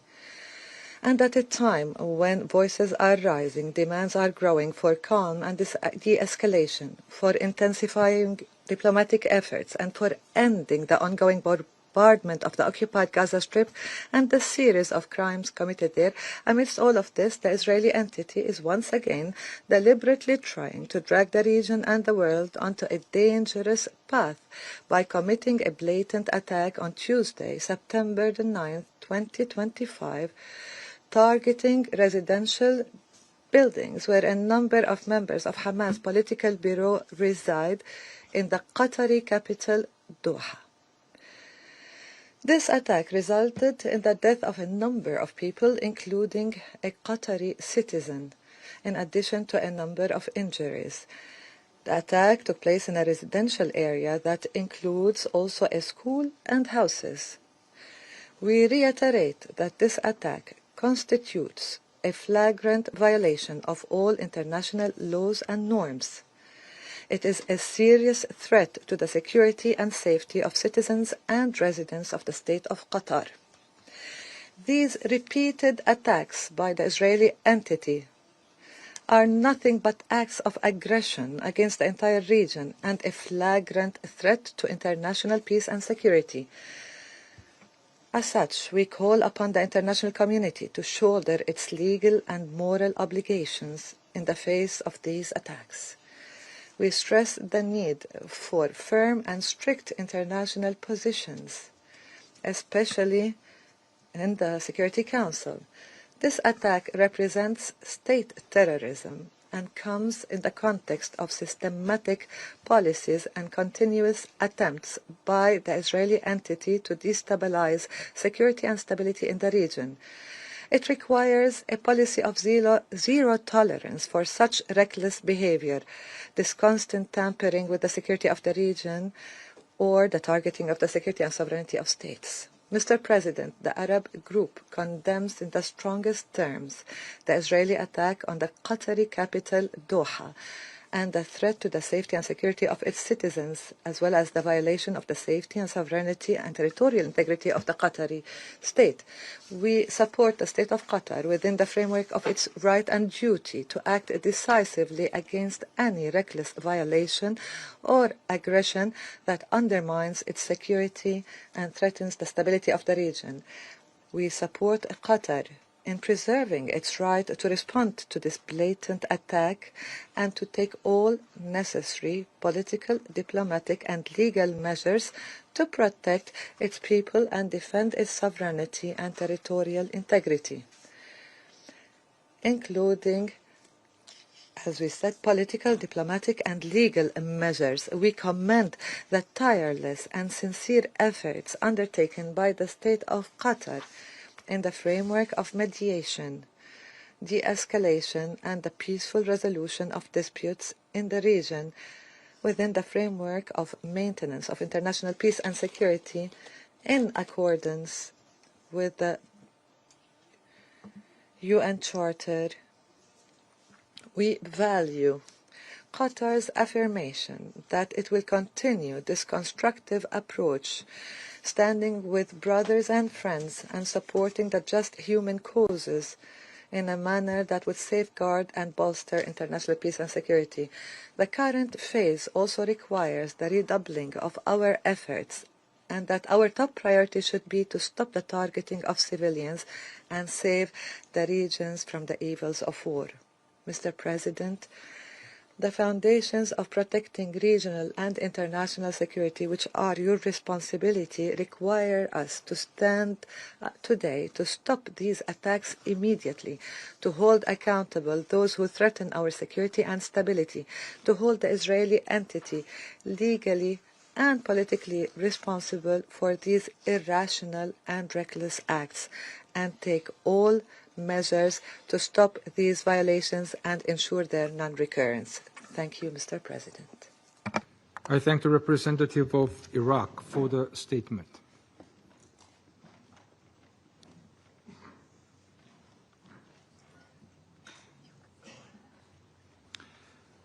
I now give the floor to the representative of Kuwait. Bismillah ar-Rahman ar-Rahim. In the name of God the Merciful, Mr. President, I have the honour of issuing this statement on behalf of the members of the Gulf Cooperation Council, namely UAE, the Kingdom of Bahrain, the Kingdom of Saudi Arabia, the Sultanate of Oman, the State of Qatar, and my country, the State of Kuwait. We congratulate you on acceding to the presidency of the Council this month. And we wish to convey to you our gratitude to Panama for the presidency of the Council last month. We also thank Ms. DiCarlo for her briefing. Mr. President, today we are making this joint statement in order to reaffirm our unwavering solidarity of the Gulf with the brotherly nation of Qatar. We categorically reject any and all violations of its sovereignty, security, and its stability. We recall our collective position, which has remained unchanged, namely that the full responsibility for these heinous acts and their consequences falls on Israel's shoulders squarely. We will not tolerate any attack on the security of our countries or on the stability of our region. Mr. President, we condemn in the strongest possible terms Israel's criminal, cowardly and flagrant attack on Tuesday the 9th of September of this year. That act of aggression constitutes a dangerous and direct escalation against a sovereign Arab state. It was an attack which targeted residential complexes that housed a number of members of the Hamas political bureau in Doha, Qatar. The attack claimed the lives of several people, including a Qatari citizen. Other people were wounded, and the attack occurred in a residential neighborhood which included a school and housing. We convey our condolences to our brothers in Qatar. This aggression is a flagrant violation of international laws and customs. It stands as a grave threat to the peace and security of the Qatari people and the residents of the state of Qatar. We here warn unambiguously regarding the consequences of continuing to violate state sovereignty.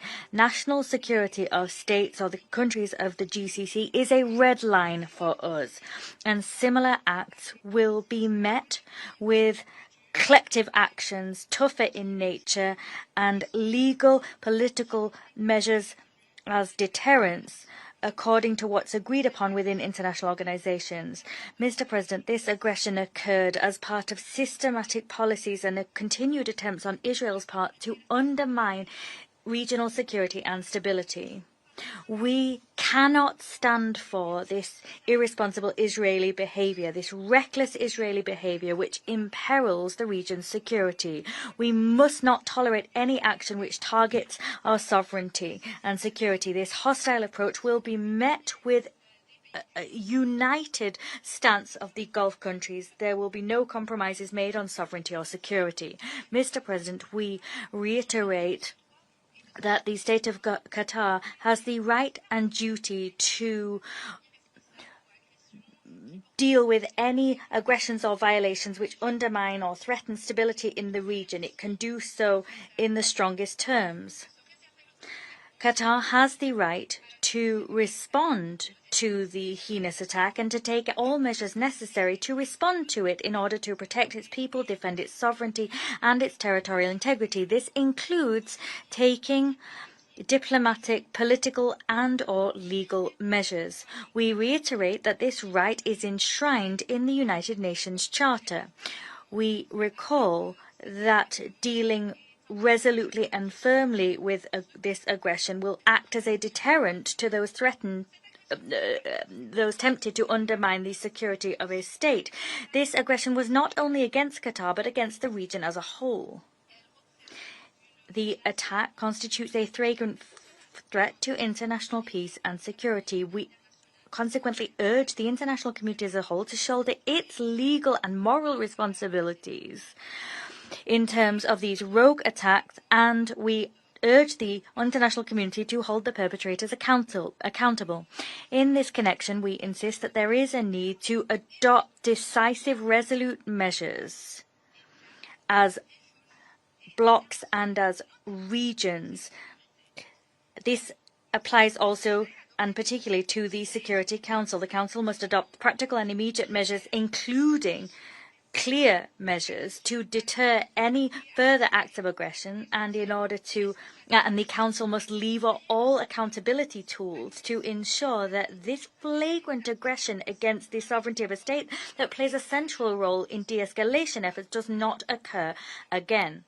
Mr. President, we commend the sincere efforts of the State of Qatar under the leadership of Sheikh Tamim bin Hamad Al-Thani, Emir of Qatar. We commend their efforts to mediate, de-escalate and to resolve disputes through peaceful means in the region. They've also done this with a view to protecting international peace and security in accordance with the UN Charter. Attacking a loyal mediator torpedoes the chances of calm. It destabilizes the region and erodes the chance of peace. To conclude, Mr. President, the countries of the GCC will remain resolved to continue all efforts to promote international peace and security.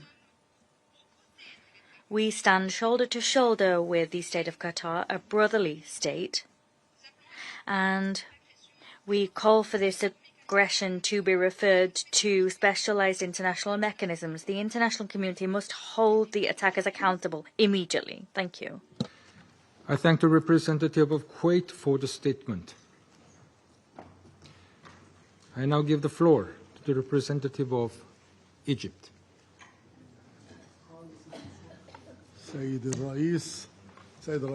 Mr. President, Your Excellency, Mr. Abdurrahman Al-Thani, the Prime Minister of Qatar, Your Excellency, Mr. Ayman Al-Safadi, Deputy Prime Minister and Minister of Foreign Affairs of Jordan, Mr. Anwar Gargash, Diplomatic Advisor to the President of the UAE. We gather today to discuss the aggression that was unacceptable against the State of Qatar, that was making tireless efforts alongside with Egypt and the U.S. to achieve ceasefire in Gaza Strip and achieve security and peace for the Palestinian and Israeli peoples alike. Israel's cooperation and appreciation of these efforts was a treacherous aggression on Qatari territory under unacceptable pretexts. Mr. President, Israel committed an aggression against an Arab country that was not the first of its kind and will not be the last since the beginning of the crisis in Gaza. It committed this aggression in light of a genocide committed against the Palestinian people that we must not overlook, and in light of the displacement of the Palestinian people and the occupation of their lands that must end. Unfortunately, Israel will continue this aggression and these crimes as long as the Security Council and the international community do not take serious measures to deter Israel from its policy of extreme aggression and its repeated violation of international law and the Charter of the UN. Mr. President, Egypt would like to highlight the following points. First, Egypt condemns in the strongest terms the blatant aggression against the state of Qatar, which targeted the political bureau of Hamas movement in a flagrant violation of the provisions of international law and the UN Charter. Egypt stresses its full solidarity and its position in support of the brotherly state of Qatar that made strenuous efforts that should be appreciated and praised by all to stop the war in Gaza and to achieve stabilization in the region. Egypt stresses that the international law and the UN Charter guarantee to Qatar and Arab countries that have been subjected to similar Israeli aggressions, it guarantees them all the options to address this aggression, which the Security Council should not stand by in its face. The Israeli aggression clearly reveals the party that is hindering the achievement of a ceasefire agreement and the party that wishes to prolong the war for extremist political and religious goals aimed at displacing the Palestinian people and attempting to liquidate their cause, as well as for internal reasons that we all know.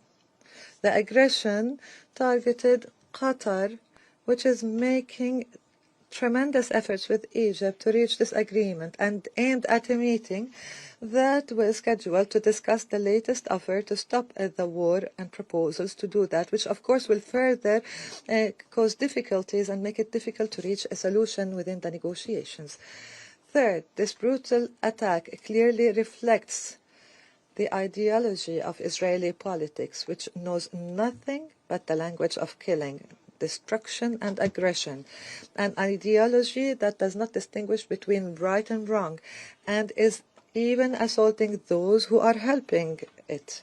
And we wonder, how do mediation efforts succeed? How can they succeed in convincing all parties in the region of the feasibility of a peaceful solution while Israel is attacking the mediators who facilitate this solution, who are the mediators for it? Egypt stresses that the military option and the method of imposing solutions by force have not worked for Israel, as all fronts of the conflict are still burning and tensions prevail due to repeated Israeli aggressions. The wall of hatred is taking root again. In fact, the only breakthrough in this landscape was achieved only at the beginning of the year due to mediation efforts that succeeded in achieving a ceasefire that we had hoped will be sustained had it not been for Israel's desire to prolong the aggression. Fifth, Egypt calls for intensifying efforts to stop the Israeli war against Gaza Strip, which has claimed the lives of more than 64,000 martyrs. We call for saving Gaza Strip from a famine that is killing its population and stop the occupation practices in the West Bank and East Jerusalem. We remind you of that humanitarian catastrophe in Palestinian territories that is exacerbated by Israel's siege and crimes. We call upon the Council to immediately adopt a resolution under Chapter 7 that stops the Israeli aggression against Gaza and supports the efforts of the mediators. We reiterate that the Middle East will not witness or know peace or stability except through a just and comprehensive solution that achieves an independent Palestinian state on the June 4, 1967 borders with its capital, East Jerusalem. 6. Egypt underscores its continued adherence to peaceful solution to all crises in the region and its efforts to establish peace and end wars. Perhaps our latest endeavors has been manifested in the success of our efforts to mediate between the state of Iran and the International Atomic Energy Agency, the IAEA, and the signing of the Cairo Agreement yesterday to resume technical cooperation in an effort to achieve calm and restore trust between all parties and create an atmosphere that is conducive conducive to regional security and stability. In this context, we stress our firm determination to save the defenseless Palestinian people from the ongoing aggression against their land, especially in the Gaza Strip, and to help in the reconstruction of the Gaza Strip under the full supervision of the Palestinian Authority. In conclusion, Mr. President, we reaffirm our position to stand firmly with our brothers in the state of Qatar and to support any measures Qatar takes in defense of its national security. We call upon the Council to immediately take a decisive decision to deter Israel and stop its war against the Gaza Strip and the countries of the region, and to confront the state terrorism by Israel before Israel sends the region into a regional war that no one can afford. The time has come for the international community to have a unified position that is firm against Israel and oblige Israel to abide by the international law, renounce violence, and embrace peace as a path. Qatar is not alone. Your Excellency, Sheikh Mohammed, Egypt and national security are all at the stake, and thank you, Mr. President. I thank the representative of Egypt for the statement.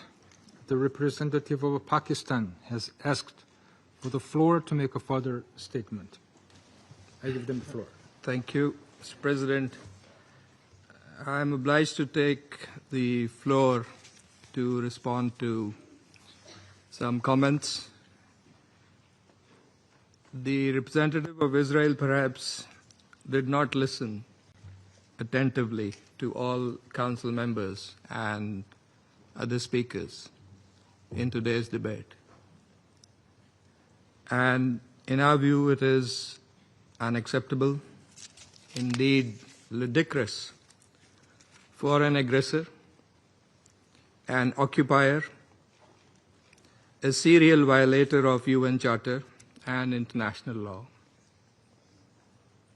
that is Israel, to abuse this chamber and disrespect the sanctity of this council. And this is not the first time. And by pointing fingers on others, baseless assertions primarily aimed at masking its own illegal actions and violations of international law. President, but that's not at all surprising. It is an occupier that does not listen to anyone, that does not pay heed to any advice, even from its friends, if there are any left, that refutes, and not just refutes, it threatens members of the international community, international media, international human rights and humanitarian organizations, doesn't listen to the ICJ or the ICC, and threatens the UN and its senior officials. And it does that with impunity, shielded by its apologists, who time and again acquiesce in its illegal actions and defiance of the international community. And like all occupiers, despite being the aggressor, it feigns and plays the victim. But today it is totally exposed. President, this Council has spent decades discussing the situation in the Middle East and the Palestinian question. Meeting after meeting, we devote hours to this agenda. It is not because of anyone else. It is because of Israel that refuses to vacate its illegal occupation, and that blatantly violates the resolutions of this Council. It's because of that that we have these discussions. Israel also chose to refer to an unrelated incident and make misleading remarks regarding Pakistan in an effort to justify its own illegal actions and violations of international law. Pakistan's position on that incident has been clearly stated and is publicly available. The international community is well aware of Pakistan's frontline role and sacrifices in the international community's fight against terrorism. The entire world, including our partners, acknowledge that Al-Qaeda was largely decimated due to Pakistan's counterterrorism efforts. And we remain committed in this global, collective endeavor. We cannot accept insinuations from an irresponsible rogue state that is, in fact, the perpetrator of worst kind of state terrorism that we are witnessing in Gaza and, in fact, in the occupied Palestinian territories for decades. And we reject any false analogy, as has also been done by Qatar. For whatever way it interprets the statements in this council, the occupying power must go back and read carefully the statement issued by the Security Council today. And let me read it out loud here. A statement that normally should have been stronger, but nevertheless it has been unanimously adopted by the Council. The members of the Security Council expressed their condemnation of the recent strikes in Doha, the territory of a key mediator, on 9 September. They expressed deep regret at the loss of civilian life. Council members underscored the importance of de-escalation and expressed their solidarity with Qatar. They underlined their support for the sovereignty and territorial integrity of Qatar in line with the principles of the UN Charter. Council members recalled their support for the vital role that Qatar continues to play in mediation efforts in the region and alongside Egypt and the United States. Council members underscored that releasing the hostages, including those killed by Hamas, and ending the war and suffering in Gaza must remain our priority. In this regard, they reiterated the importance of the ongoing diplomatic efforts of Qatar, Egypt, and the United States, and called for the parties to seize the opportunity for peace. That is why we are here this afternoon in this council. I thank you. I thank the representative of Pakistan for the statement. The representative of Israel has asked the floor to make a further statement. I give them Thank the you, floor. Mr. President. You know, if the distinguished colleague from Pakistan wanted to read the statement, he could have done it at the beginning of the session. But I want to refer to your words. You know, maybe you got offended from the word of my speech, and I apologize for that. But I make sure that in my speech I stick to the facts.